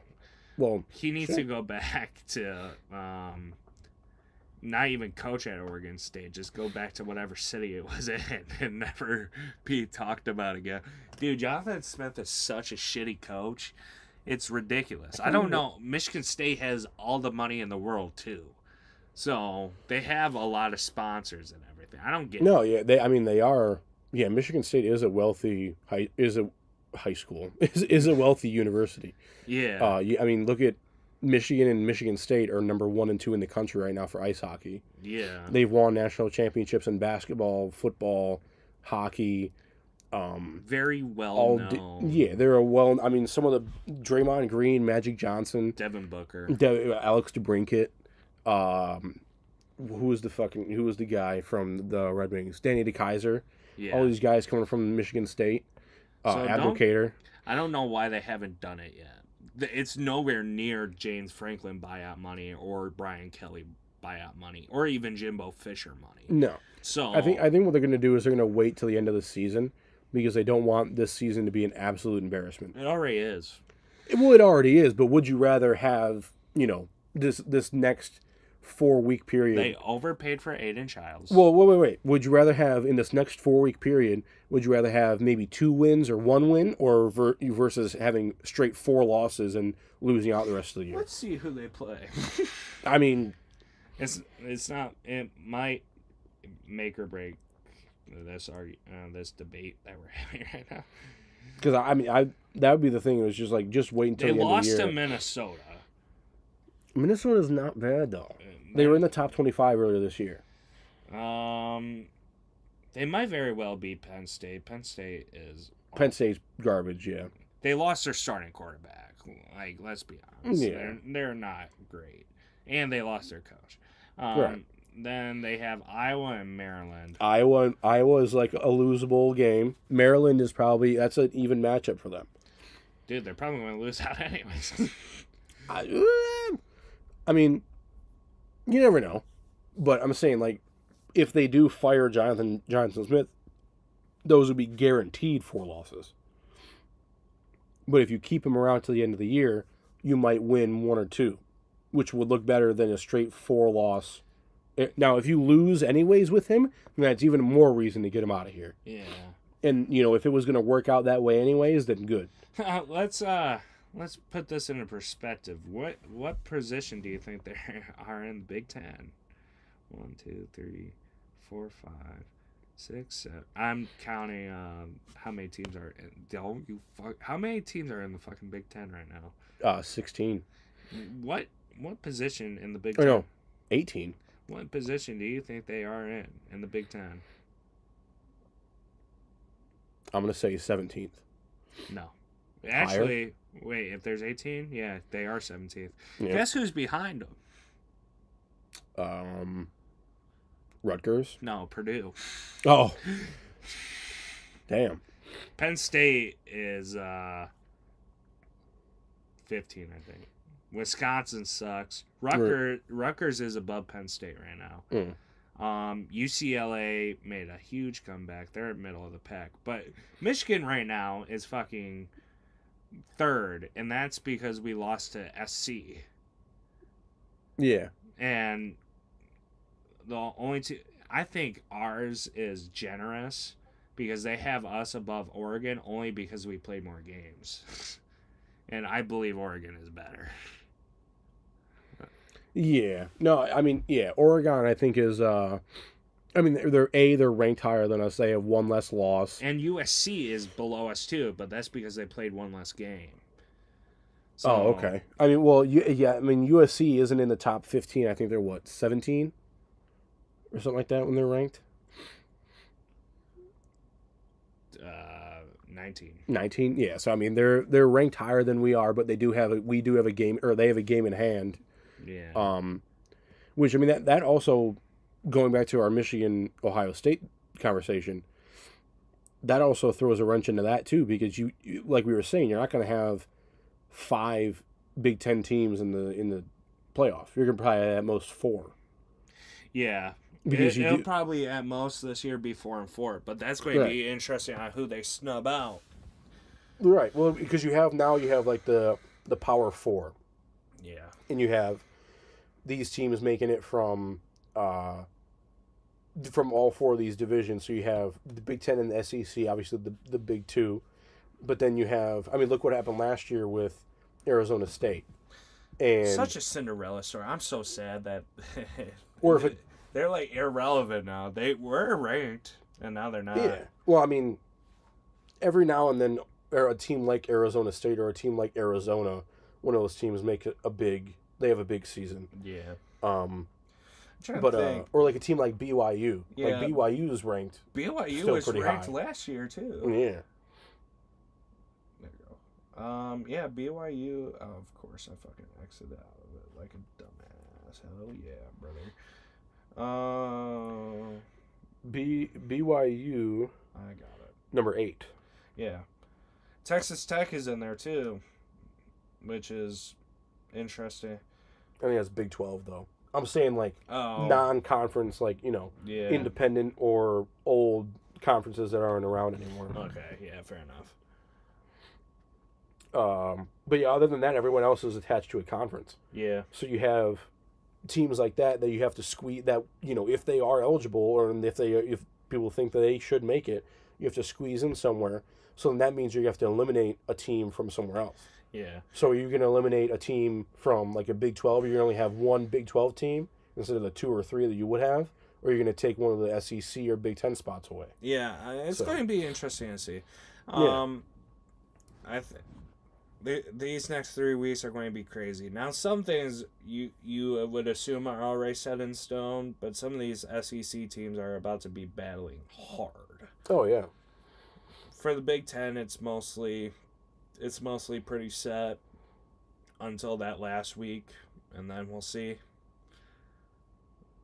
Because the last week is always very interesting because those are always the biggest rivalries in sport and college football. So Yeah. Well, and then after that too, you have the conference championships. yeah, So yeah.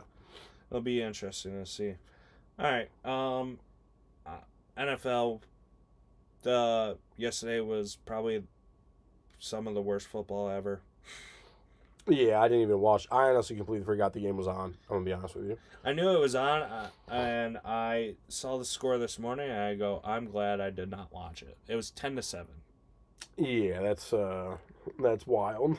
Yeah, it was the Broncos and Raiders. I mean, I had high hopes for the Broncos this year. They're on a 7-win streak right now, so They are, but only scoring 10 points against the Raiders defense it's rough. is wild. I mean, It- granted, the Raiders defense is probably the highlight of their team, Yeah, which, I mean, I've seen some, I mean, there are some dudes in my fantasy football leagues that have the Raiders defense. yeah, And so, I mean, it's not the worst option that you could go with, and it's not the worst defense in the league, but Better- you have this offense that Broncos have, yeah. and it should. I mean, especially with how they played earlier in the year and how they played last year too, making it to the playoffs, No, and how Bo Nix looked. honestly, right now, how it's looking, it's going to be an Indy. I would assume the AFC is going to be so rough because it's Bills, Chiefs, and Colts are in the AFC. Colts, and then I was going to say Denver. Those are right now the top dogs. Yeah, I mean, yeah. Right now, I would say those 3: Colts, Chiefs, and Bills.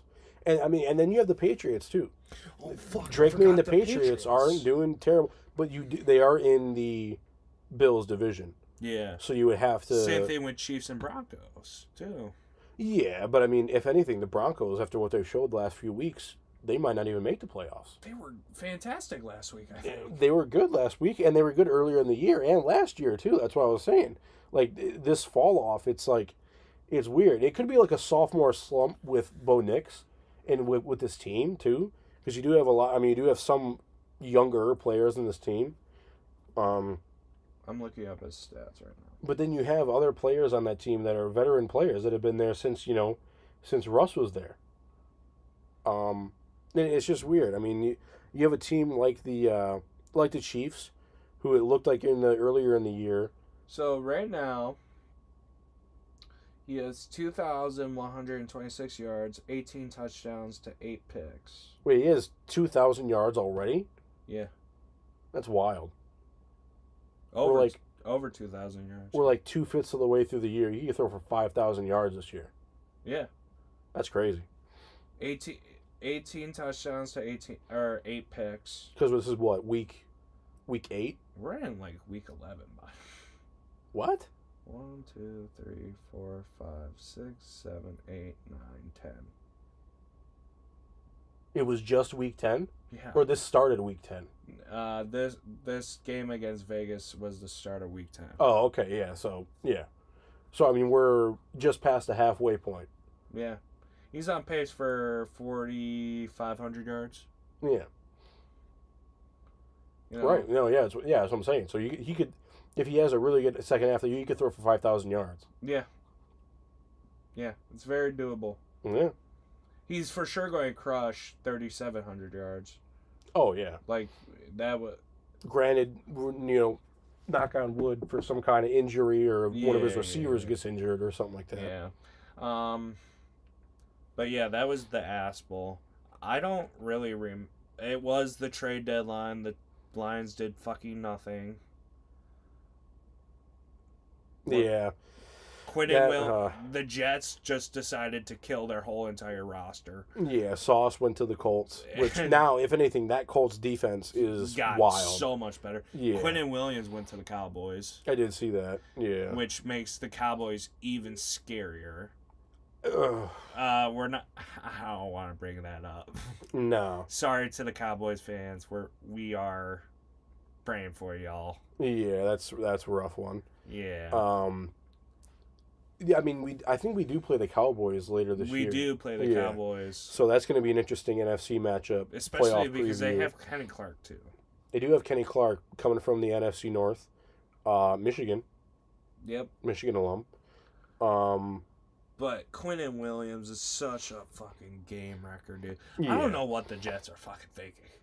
They probably did it just so they could probably try to get the number one pick. They're right, yeah, exactly. They're thinking, okay, we're 1-7, we're fucked, and Aaron Glenn's probably gone after either this year or next year. Yeah. So I mean, and he's going to go be a defensive coordinator somewhere. He's going to maybe go I think that's his perfect job, is being a coordinator. Yeah, I mean that's what he was. That's what he played when he was. All right, realistically, he wasn't the greatest coordinator. He had some pretty good ideas, but we also had like the 29th defense last year.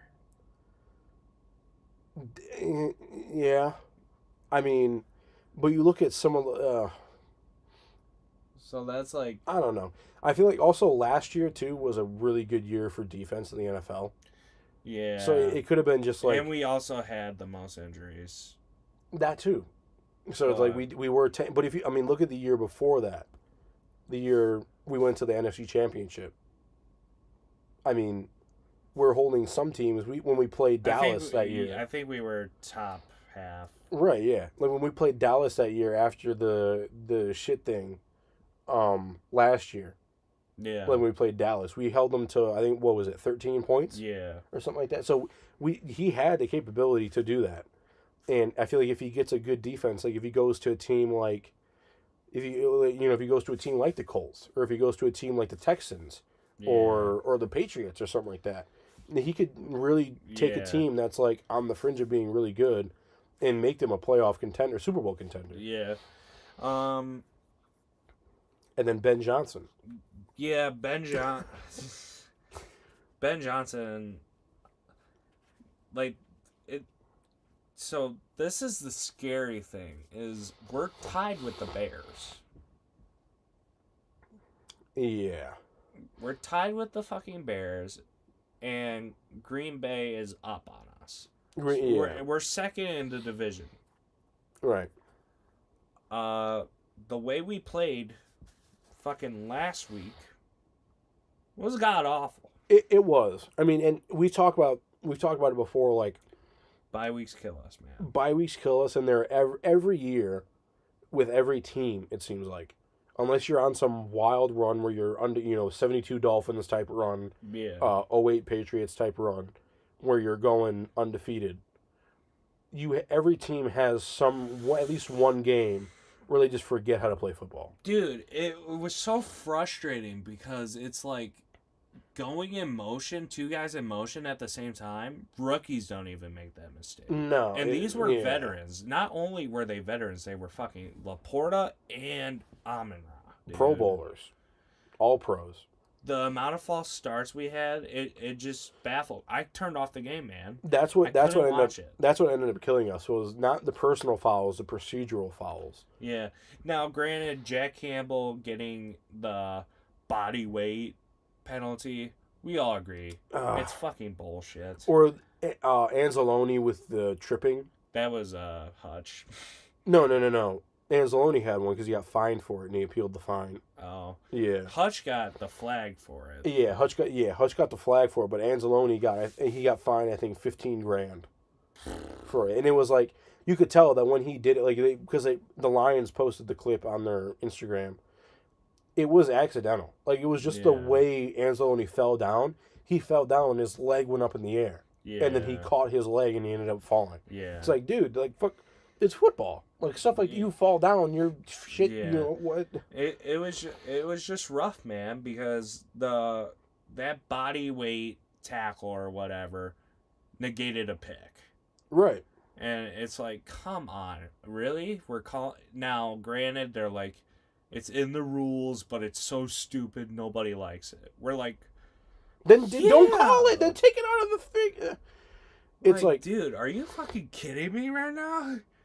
And then our secondary fucking sucks. Yeah, our secondary, the Legion of Whom did not show up last game. No, dude. I mean, because you had basically the same injuries, except I think Branch was back, Joseph I think was still out, yeah, and then Arnold was back, but Arnold was buns.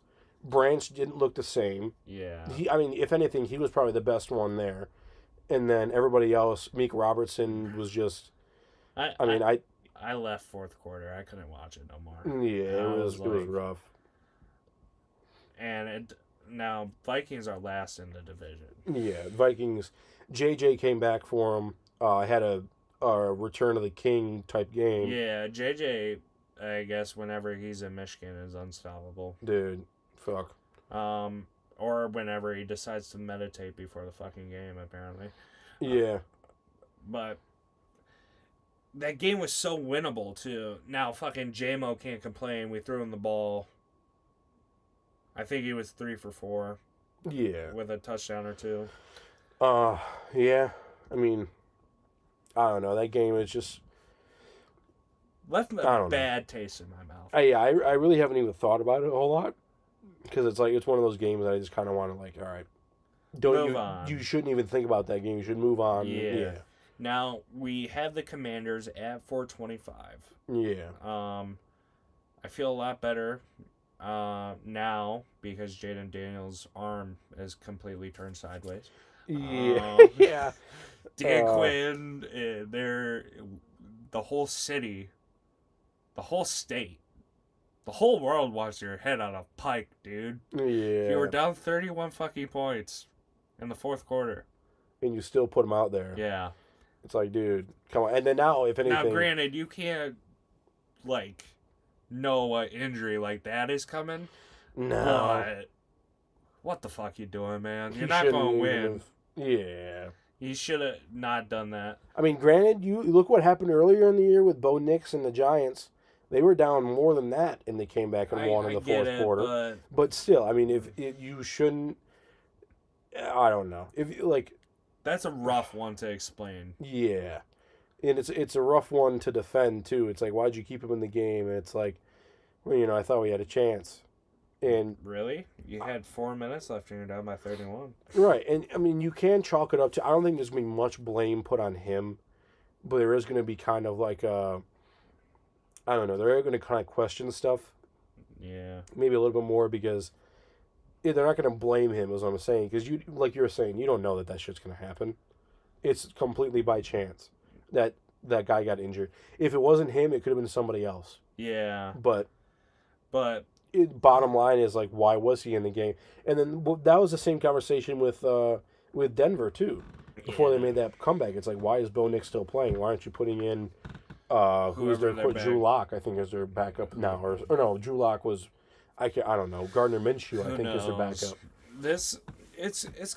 I'm more optimistic, but Mariota could go out any given day and throw for 400 yards if he truly wanted to. So yeah, you never know. And it is the Commanders, at their stadium, so there's always a chance that poop pipe is going to burst on you. Right, yeah. A rat might run for 100 yards or something like Yeah. that. I don't know. And then not only that, next week, I know we haven't gotten to this week yet, but next week, we're at the fucking Eagles. So Yeah. we have a tough fucking gauntlet coming up. And then I think after that, After that's when you have we have the Eagles. That's Thursday night. And then you have Thanksgiving. yeah, which And is then the you have- Packers. You have Thursday night, Thursday prime time on Thanksgiving, and then Sunday night. I think that's against the Cowboys? Steelers. I thought Cowboys or Steelers. Yeah. I'm not. Well, no, the Steelers have fucking A-Rod, and A-Rod might pop a fucking perk. Right. And Yeah. go for 700 and fucking yard. Dude, And the Steelers pass rush is pretty good this that's year true. too. We're fucked, dude. No. When this is adversity, Ben. That's what this is called. I know. But I think we were spot on. We have a very good chance of being a 5-loss team, if not more. I think it was kind of. I think the reason why people are saying, "Oh, this season is fucked," like we're screwed, it's because we won 15 games last year. We had 2 losses. Yeah. So the fact that they have that in mind, and that's the baseline. Teams don't win 15 games a year every year. No, So they especially don't. with this new schedule, like it's weird. If we were going to make the playoffs, I'd rather have the. No, I shouldn't say that. I think I want a wild card. A 12-win team, consistently getting between 12 and 15 wins every year for this Dan Campbell, aside from the first 2 years, Is unbelievable. is fantastic. Especially if you consider, Green Bay, they still have their whole rest of the schedule to go too. And they have just as many divisional opponents as we do. So I'm looking at their schedule. I don't think their schedule is as hard as ours.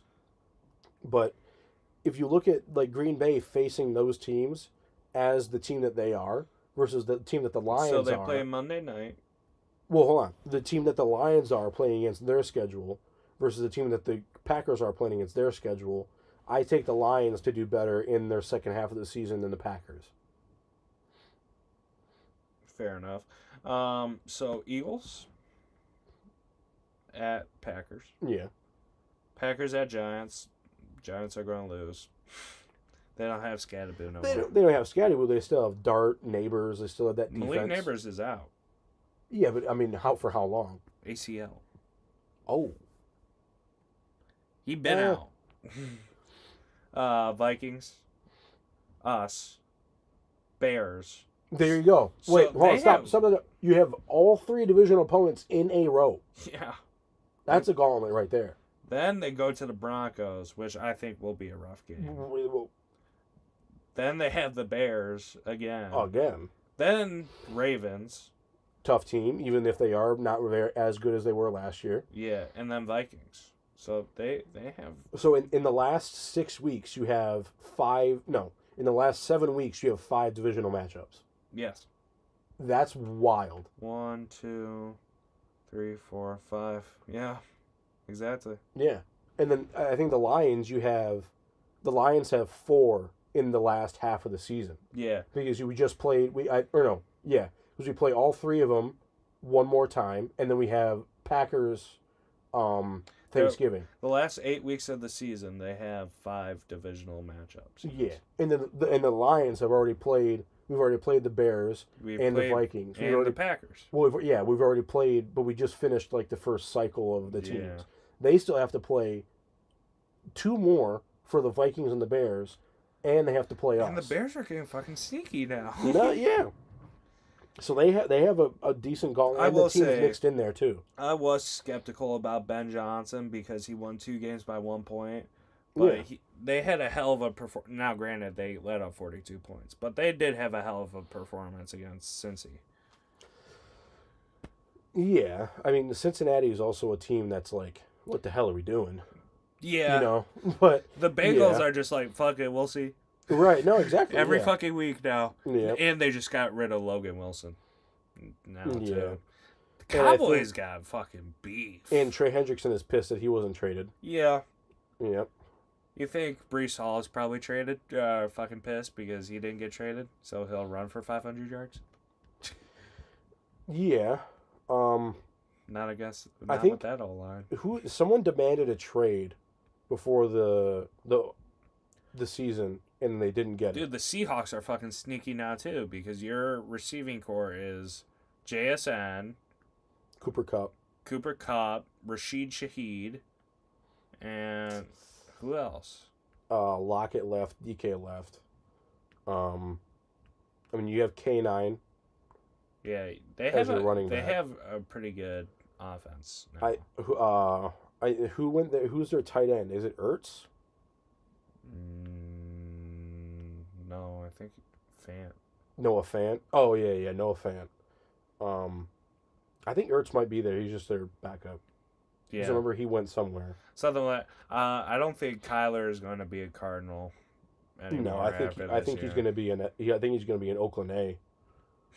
I think he's dude. I honestly, the Pat McAfee show brought it up. They're like, he's only 28. He could go back to baseball and be a baseball player. Yeah, but do you think he's really trained? Dude, if you looked at Kyler Murray, but when he was coming up in the league, he was way better at baseball than he was at football. I know, but he's probably not tossed a baseball in a while. Dude, in the off season, he probably doesn't throw a football because he's playing fucking Warzone. That's fucking fair. So I mean, the fact that he probably does more training for baseball in the off season than he does football because he probably plays MLB more than he does Madden. Fuck. You Yeah. think about that. Yeah, Like, dude. would you want, after you just got your ass handed to you on the football field, would you want to go and play Madden in the off season and have yourself reminded of it, or would you rather go and play Warzone in MLB? I would Something that's rather detached? you do your fucking job. I'd rather you get conditioning and work your way up to the next season. But This is the same guy that it was in his fucking contract that he has to watch more film than he plays fucking video games. Yeah. This is Exactly. That's what I'm saying. This is what we're doing. the fact that he's survived this long in the NFL to me is shocking to begin with. He's honestly not terrible though. No, but the way he acts and the way he doesn't disciplines carry himself as a professional. No. So that alone, regardless of the talent, it's the same age-old statement. Talent can only get you so far. If you don't work that talent out in practice, it's not going to get you anywhere. It is that, and yeah, that is true. Like we had Mike Evans is a great example. He is the perfect of obsession and talent. Yes. And this is the only year that he won't have 1,000 yards. Or they were talking about it. I was watching this one show. It was a podcast with Jason Williams, White Chocolate, and they were talking about Kyrie Irving versus Dwayne Wade. Kyrie Irving, in terms of ball handling skills, in terms of like point guards, they were like, Kyrie Irving has the ball handling talent. Like he has like that God-given ability to be a basketball player. Dwayne Wade didn't have that. He's not as big as Kyrie Irving is. Actually, I think they're around the same size because Kyrie Irving's not that huge of a dude, anyways. I think D Wade's like How 6'3". tall is Dwayne Wade? He's 6'3". Dwayne Wade is 6 feet 4 inches. 6 foot. How They tall round is up. Kyrie Irving? 6'2". Yeah. So, I mean, Kyrie Irving's probably like 6'1". They 6 said foot. they said in the podcast that Dwayne Wade was like 6'2", 6'3". So they round up. So if Dwayne Wade is taller than Kyrie, Kyrie's probably 6'1", 6'2", and Dwayne Wade's probably around 6'3", 6'4". Yeah. So he is a bigger dude. So he has, I mean, but both of them aren't born with that. Really, height with the point guard position doesn't really matter anyways because you have Isaiah Thomas who's 5'11". Yeah. And then Jesus Christ, Allen Iverson. But it was like Dwayne Wade had that little bit of talent, but then he just worked harder than everyone else. Yeah. And became one of the best point guards in NBA history.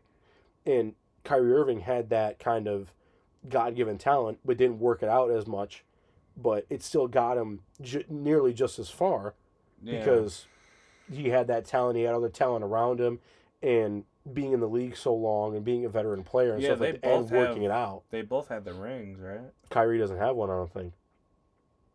Fuck. Unless he got one with the Warriors. Was he on LA? The Lakers? Or no, not the Cavaliers with LeBron. Yeah, he. I think did. but then Dwayne Wade has 3. Yeah. Yeah. So I think, does he have 3 or does he have 2? I think he just has a 2 with LeBron in Miami. Because now Bron's got 4. Because he had the one with the Cavs, one with the Lakers now, and then he had 2 in Miami.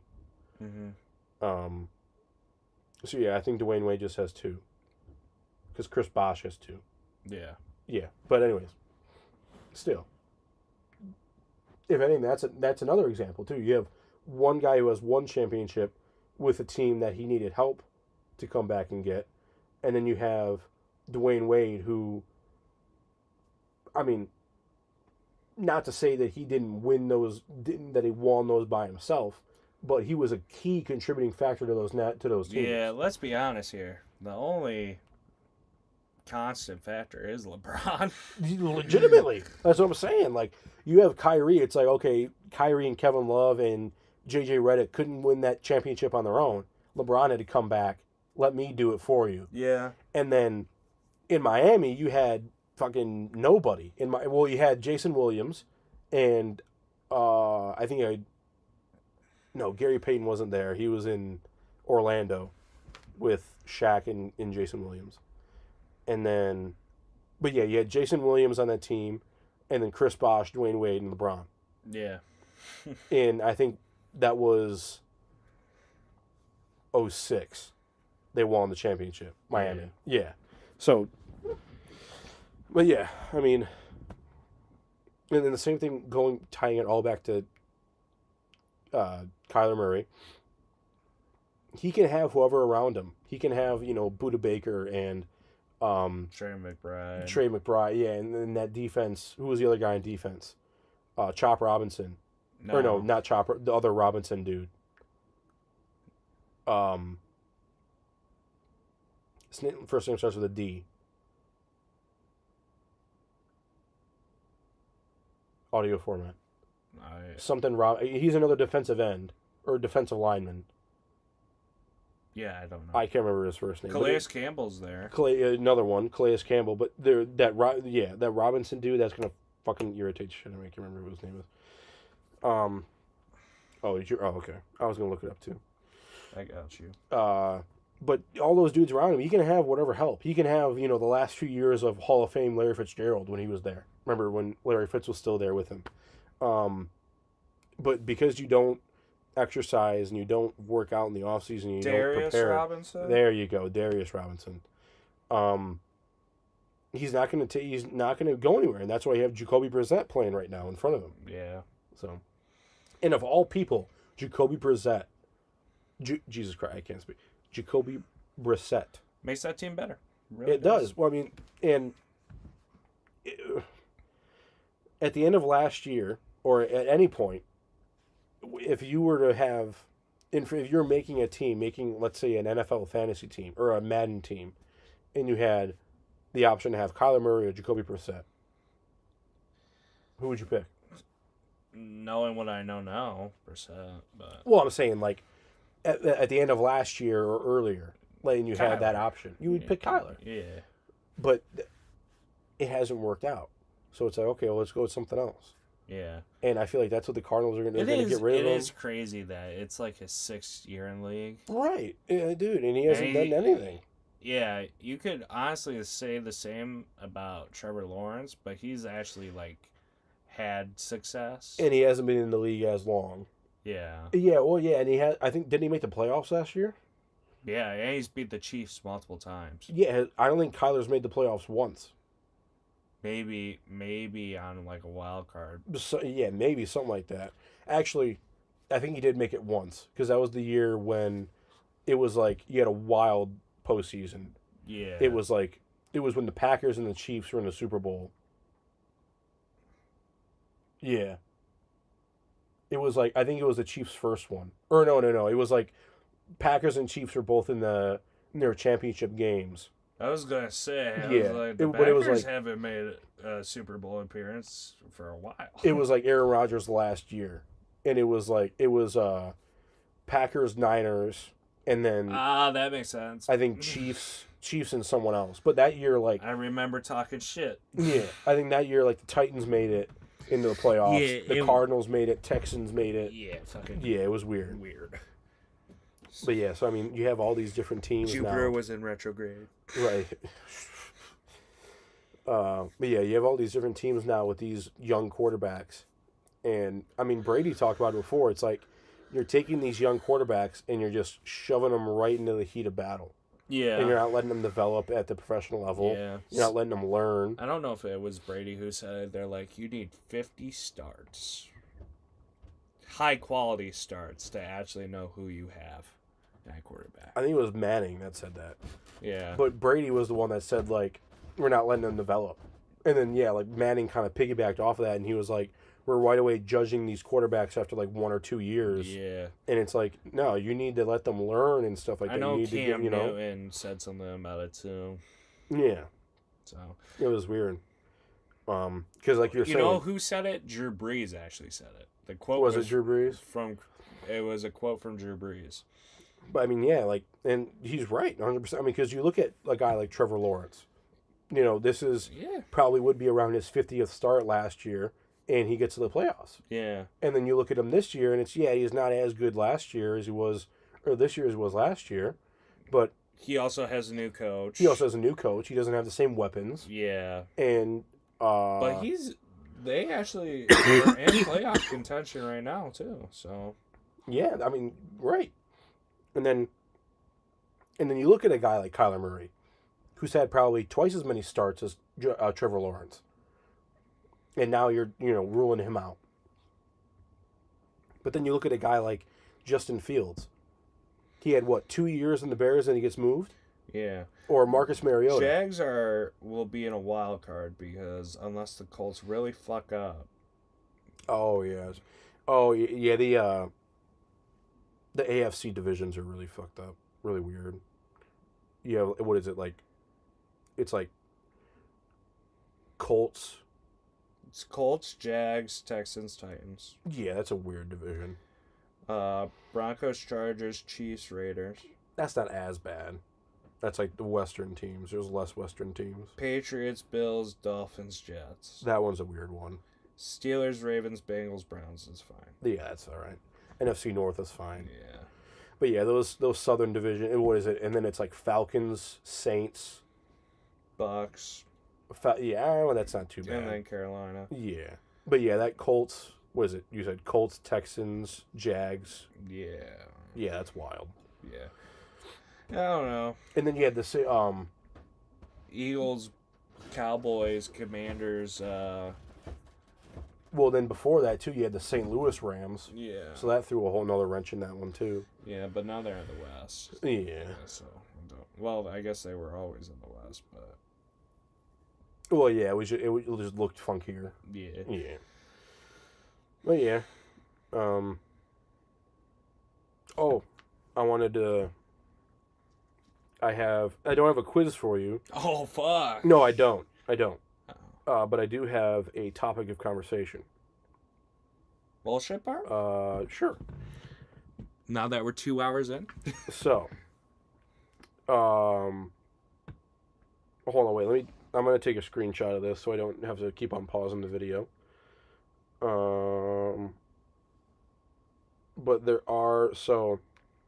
this one page that I follow on Instagram. It's called Gimme 5 TV, and they posted this video, and it was No, I've seen this. I know exactly. Did you send it to me? I did send it to you. All the, right. the top 16 sports, and they're organized 1 through 16 in terms of seeding, and it goes by which one's the hardest to play. So I agree with it. So. I do agree with it too. I think that final matchup is true, and I think that ice hockey taking the top spot is valid. But they will say there was one point that they made in there. They were like, hitting a baseball is the hardest thing to do in sports, but do you have to do all of this shit and then do it on skates? Yeah. And it's like that makes it harder to play. But singularly, the hardest thing to do in all of sports is hitting a baseball. That's unanimous though. Yeah. That's not like it's not like it's up for debate. And I think it was I can't remember who said it. It was Deion Sanders and somebody else. They were on a podcast together. They were sitting down together, and they were like, he was like, what's the hardest thing to do that you've done in sports? You played a ton of sports, and he was like hitting that damn baseball. Yeah. And then he was like, the two hardest positions, or the two hardest things to do in sports, are hit a baseball and be a hockey goalie. Yeah. That's why I think. Well, we got a little bit of experience with that one when we went to the Hockey Hall of Fame. Dude, that shit was so rough. It was so bad. Well, how many? We got 10 shots against us, and I think I saved 5. Maybe. And it's like I have to watch the video again, but but it's like 10 shots for an NHL goalie. If you save 8 or 9, that's really good. Yeah. Out of 10 shots. Realistically, you blow that up over 30 or 40 shots, you want to let in maybe 2 or 3, if that. Yeah. Which, that's wild, too. The fact that obviously I haven't played hockey organizationally, but getting 10 shots taken against us, only saving 5, that really puts it into perspective. It's like, this is really fucking difficult. Yeah. And they weren't just like, it wasn't somebody shooting on us. These were actual NHL shots from a computer coming at us. Yeah. Like, it was like, who was it? It was older players. So it was like Henrik Sedin. Not to mention when we actually took the shots against the goalie, maybe 1. Yeah, I think I got 2. Yeah. Which is like out of like 10 shots. Yeah. Which wild. But yeah, we had like, I think it was like the Sedin twins, Jerome McGinley, Ovechkin, Crosby, Drew Doughty. It was from like a few years ago. Yeah. But like the best players. Bro, And it was like they were crazy. actually taking shots against us. But yeah, so we have it wasn't an actual puck either. No, it was a foam puck, but you have like the padding on it and everything. Imagine if it was fucking real. Oh yeah. It'd go faster. Oh yeah, fuck yeah. I mean, and granted, they were shooting that from here to like if we were TV? standing. No, it was closer. It was farther than that. But if you were standing this way, it was coming from maybe that wall. Yeah. It was like from across here, which is not where you're going to be facing shots at from the NHL. Yeah. They're going to be further than that. You will face some from that and closer too. Don't get me wrong, but like there are other shots like point shots and stuff like that, and like shots from outside the hash marks, outside the circles and stuff like that. They're going to come in that are further from that. So it was like a close shot, a fast shot, Yeah. and they weren't just shooting them right at you. They were trying to pick corners and stuff like that. Yeah. So it was hard. It was really difficult. But I mean, and the fact I think me and you both got like 5 or something like that, and the people in front of us got like 3 or something, Yeah. and we're like, okay, like And they played hockey. right, yeah, you could tell there was one dude. He had like quarters hit from like a team that he was on. He came after us, and he saved like 8 out of 10, and we was like, okay, like we're not doing so bad. Like these people who live here in Toronto are getting stopped at 3 or because 4. obviously everybody in Canada plays hockey. Oh obviously. yeah. I mean, we do have the benefit of the doubt coming from us too that we're both pretty big dudes, so we take up more than that. Yeah. So and then like and That's what I was relying on. It still did not help. No, it did not help, but it was like still a little bit of confidence in us doing doing it because it was. I mean, you see, like what I was saying, everyone else in front of us or behind us, we were doing better than they were for the most part. Yeah. So, but I mean, shit, that I can only imagine getting behind or getting into that goalie gear and facing 100 miles an hour coming right at your neck. Exactly. Oh my god, yeah, it'd be wild. I would flinch like a motherfucker. Yeah, dude. And that's why you hear the thing about goalies being psychotic, Yeah. because it's like you have to willingly Do it. see that shot and then get in front of it and then not flinch, not think anything of it, pop right back up and take another one right in the same spot. Yeah, exactly. Yeah, it's wild. And then you think about the dudes doing that in like the 30s and 40s with no masks and Fuck, wearing no, they're psychotic. and wearing basically going out there in like a hoodie. Here, throw this and wearing an throw oven this mitt. blanket on. Right, yeah. And having like an oven mitt and a first baseman's glove. Yeah. And it's like, and then, going out and playing And goalie. no mask. No mask, no pads. The pads on your legs, you might as well put freaking pillows on your legs. Like you're playing in It's your even backyard. less. It's wild. It's like, we'll give you this leather hat. Oh, yeah, old That- school football. Yeah, and that'll protect you. Yeah. And then Run full speed into I somebody. remember we both looked at each other and said, I'd much rather have this gear than that gear. Oh, yeah. Easily. I think it was like, Because this guy looks like he's about to run through the fucking Crusades. This guy looks like he's about to get fucked up. dude, yeah, it's like this guy looks like if you drew an NFL player. And this guy looks like, like he's wearing the actual pad that you would think an NFL player would wear. Or you Yeah. would hope so. Yeah. And then I think I was talking about it with I can't remember, I was talking about it with someone at work, I think, and I was like, it came up. It was like, would you rather play old school hockey or old school football? And I was like, I'd rather play old school football than old school hockey, because you have You're getting fucked up. you're getting. But my reasoning was like, in old school football, yeah, you're wearing less padding, but They were fucking crazy. but you're also playing on the same surface that you are playing on now. You're seeing, same dimensions and everything for the most part, and it's still grass and all that. Yeah. In hockey, before an old school Welcome hockey, to puberty. dude, Jesus Christ. But in old school hockey, before, you didn't have glass around the boards. You had chain link fence. So if you got hit into the boards, and like if you were hit from behind or whatever, you hit from the side, you didn't have a helmet on, you didn't have any padding on, you just had a Yeah. sweater, and you're running in a chain link fence. Yeah, I get it. That would blow. I'd much rather get tackled, because that's happened to me before, playing at the park or playing in the backyard, getting tackled with no pads. Ugh. It sucks, and it would suck now that we're playing against grown men. Yeah. But at least you would be somewhat used to it, rather than getting your face washed against chain link fence. Yeah. I think that would be much worse than playing normal football. I would not want to do it. Especially because back in the old days, they were like, all right, here's $2. you had to go freaking the butcher shop afterwards and work 8 hours after you got manhandled. Yeah. Working at a factory for 12 hours. Right, yeah. Go to practice Or in the just to get the shit beat out of you. or if you were a hockey player, you would have to go teach class, or if you were a teacher or whatever. See, afterwards. I had a semblance of like what this was, because we would have days where we were in quote unquote shells, or we were just in no pads or whatever. They would still make us hit. Oh yeah. Helmets, gloves. Not even helmets, gloves. They were like, guys, this is a walkthrough practice. Oh shit. I'm like, fuck.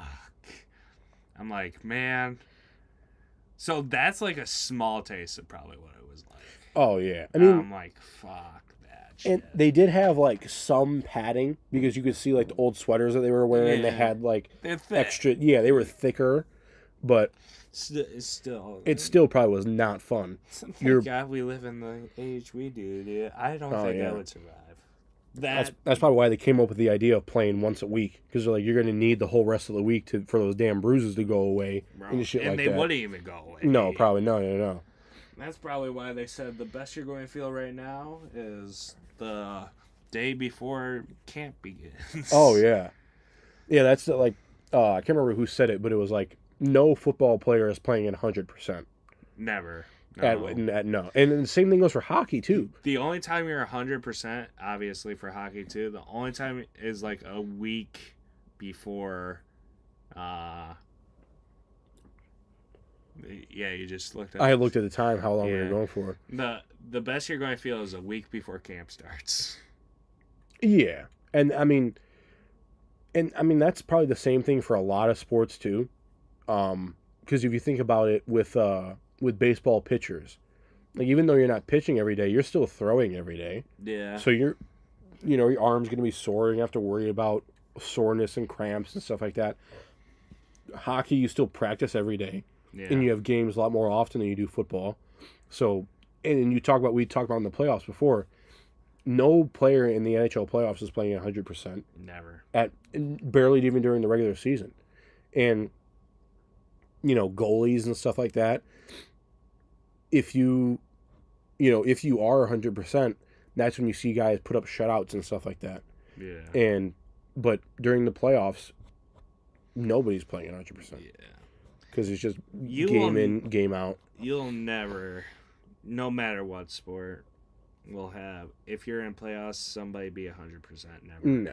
It'll never happen. And you could feel 100%. Unless you just came back from injury.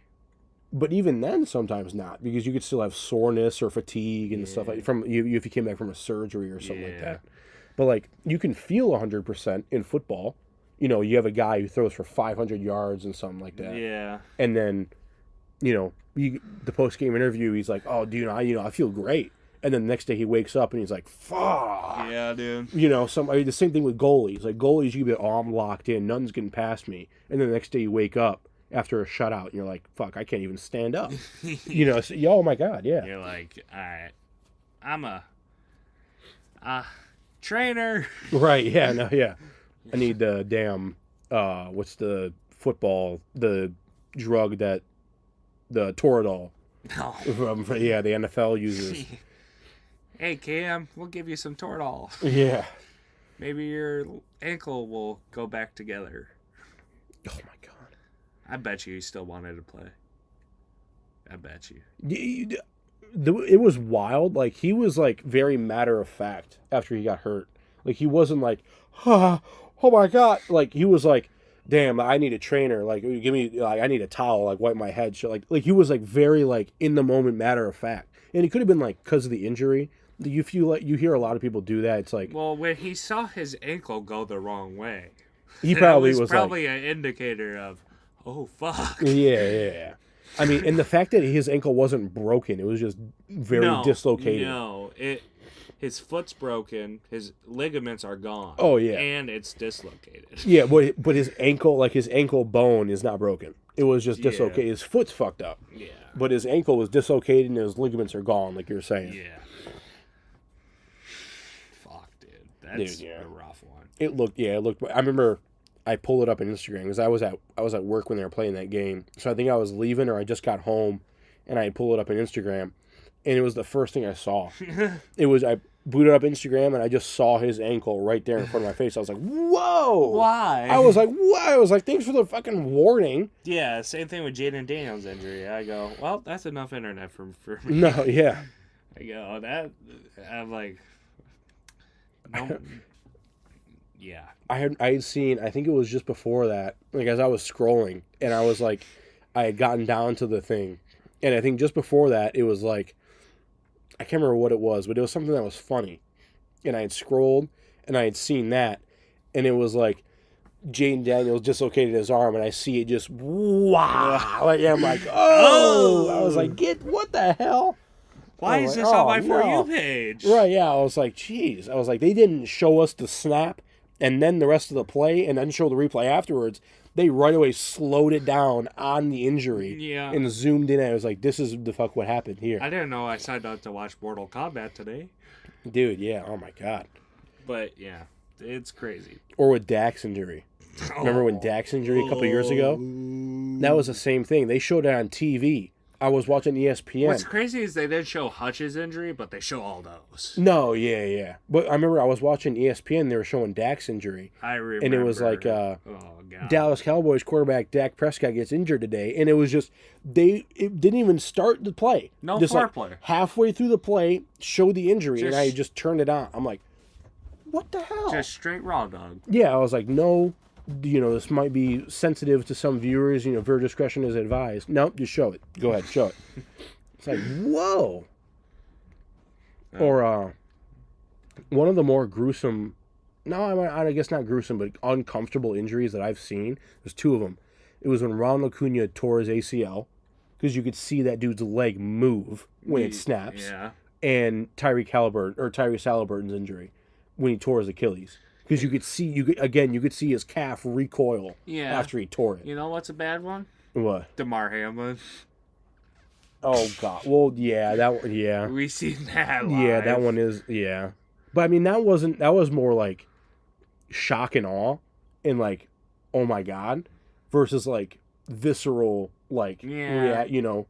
But yeah, that one was pretty bad too. I forgot about that one. He literally died. Literally died for a little bit too. Oh, and then there was the Danish soccer player too. He got subbed out after the game, and he went off to the sideline. He was like, I think he was walking back to the locker room or something like that, and halfway to the locker room, he just collapsed. Yeah. And then thank God he was out of the game, so he was there on the sideline where all the crew is. Yeah. So it helped him, you know, that precious seconds and stuff like that. But yeah, I mean, still, yeah, those ones were bad. I forgot about that one. Yeah. Yeah, knock on wood, you know, don't get injured playing pickup basketball or softball or anything. Yeah. That's always one of my, because I mean, I don't think I've told it on here, but I genuinely thought that my kneecap and meniscus were gone last year playing. No, dead ass, because I You had. told me. I remember this conversation. I don't think I've ever told on here though. So last year I was playing first base, playing men's league softball, and there was a left-handed batter, and whenever I play first base and there's a lefty coming up, I always take a few steps back because the softballs are cooking at you. Yeah. And so I backed up a little bit, and the dude hit like a line drive, little, you know, rainbow shot, but it was coming in hot, right at my knee. So I got down, or right at my feet, sorry. So right at my feet. So I kind of Yeah, do watch this happen. the knee pivot thing, and I have my glove down in front of my knee, and I don't know if it must have hit like in between the gaps in the webbing in my glove, Yeah. because I remember the ball, like the seam hit my knee, and my entire leg from my knee down went numb. And I was like, and I tried to get up, and it felt like when I got up and I stepped on that leg, it felt like I was stepping into a hole. Yeah. And I just, like, my knee just, like, it was like, nope. And I tried to get to, and I eventually, like, hobbled to the bag, and I got the out. And then I immediately called for someone at the bench. I was like, towards the bench. I was like, my knee's fucked. Yeah. And then I started to, like, walk, and I started to do, like, you know, I did, like, a back and forth in front of the bag, like, hobbling. And I was like, I need someone. And then I shook my knee out, or shook my leg out, and it was fine. And then the dude, I think it was Noah. Yeah, it was Noah on my softball team. He was like at the pitcher's mound, like he was running out, and I was like, I gave him the thumbs up. I was like, no, I'm good. He was like, are you sure? And I was like, he was in, I think he was either Marine or he was in the Army. So I was like, if there's one person that I know will be able to drag me off this fucking field if I can't walk. That was a knock. What? I thought I heard a knock up there. Yeah, that's a knock. Put the pizza in the oven yet? No, Thomas, give me a second. Relax. Fucking A. Might have to end it. Yeah, I mean, well, Jesus Christ. All right. But yeah, and then I was like, if there's one person that I know would be able to drag me off the field, it's him. 'Cause, Yeah. you know. So I was like, if I can't walk off my own. But then I was like, no, I was like, I'm good. And I was like, just shook my leg out, and I was fine. But then I woke up the next morning, and it was sore than a motherfucker. Oh, yeah. But, I mean, I legitimately thought, I was like, that's my kneecap. Like, my kneecap's in two pieces, or my meniscus is gone. Like, I legitimately thought that. But, yeah, that's, yeah. Good part to end on it. Yeah, you can put the end on it. Almost 2.5 hours. Yeah, I looked at my phone. I go, holy shit, it's 8:16. Yeah. Well, you came over around, like, what, 5:30? Yeah. Something like that? Yeah, something like that. So, all right, everybody. We will see you soon. Yeah. I'll say soon because I don't know when the next time will be. But, all right. See you guys.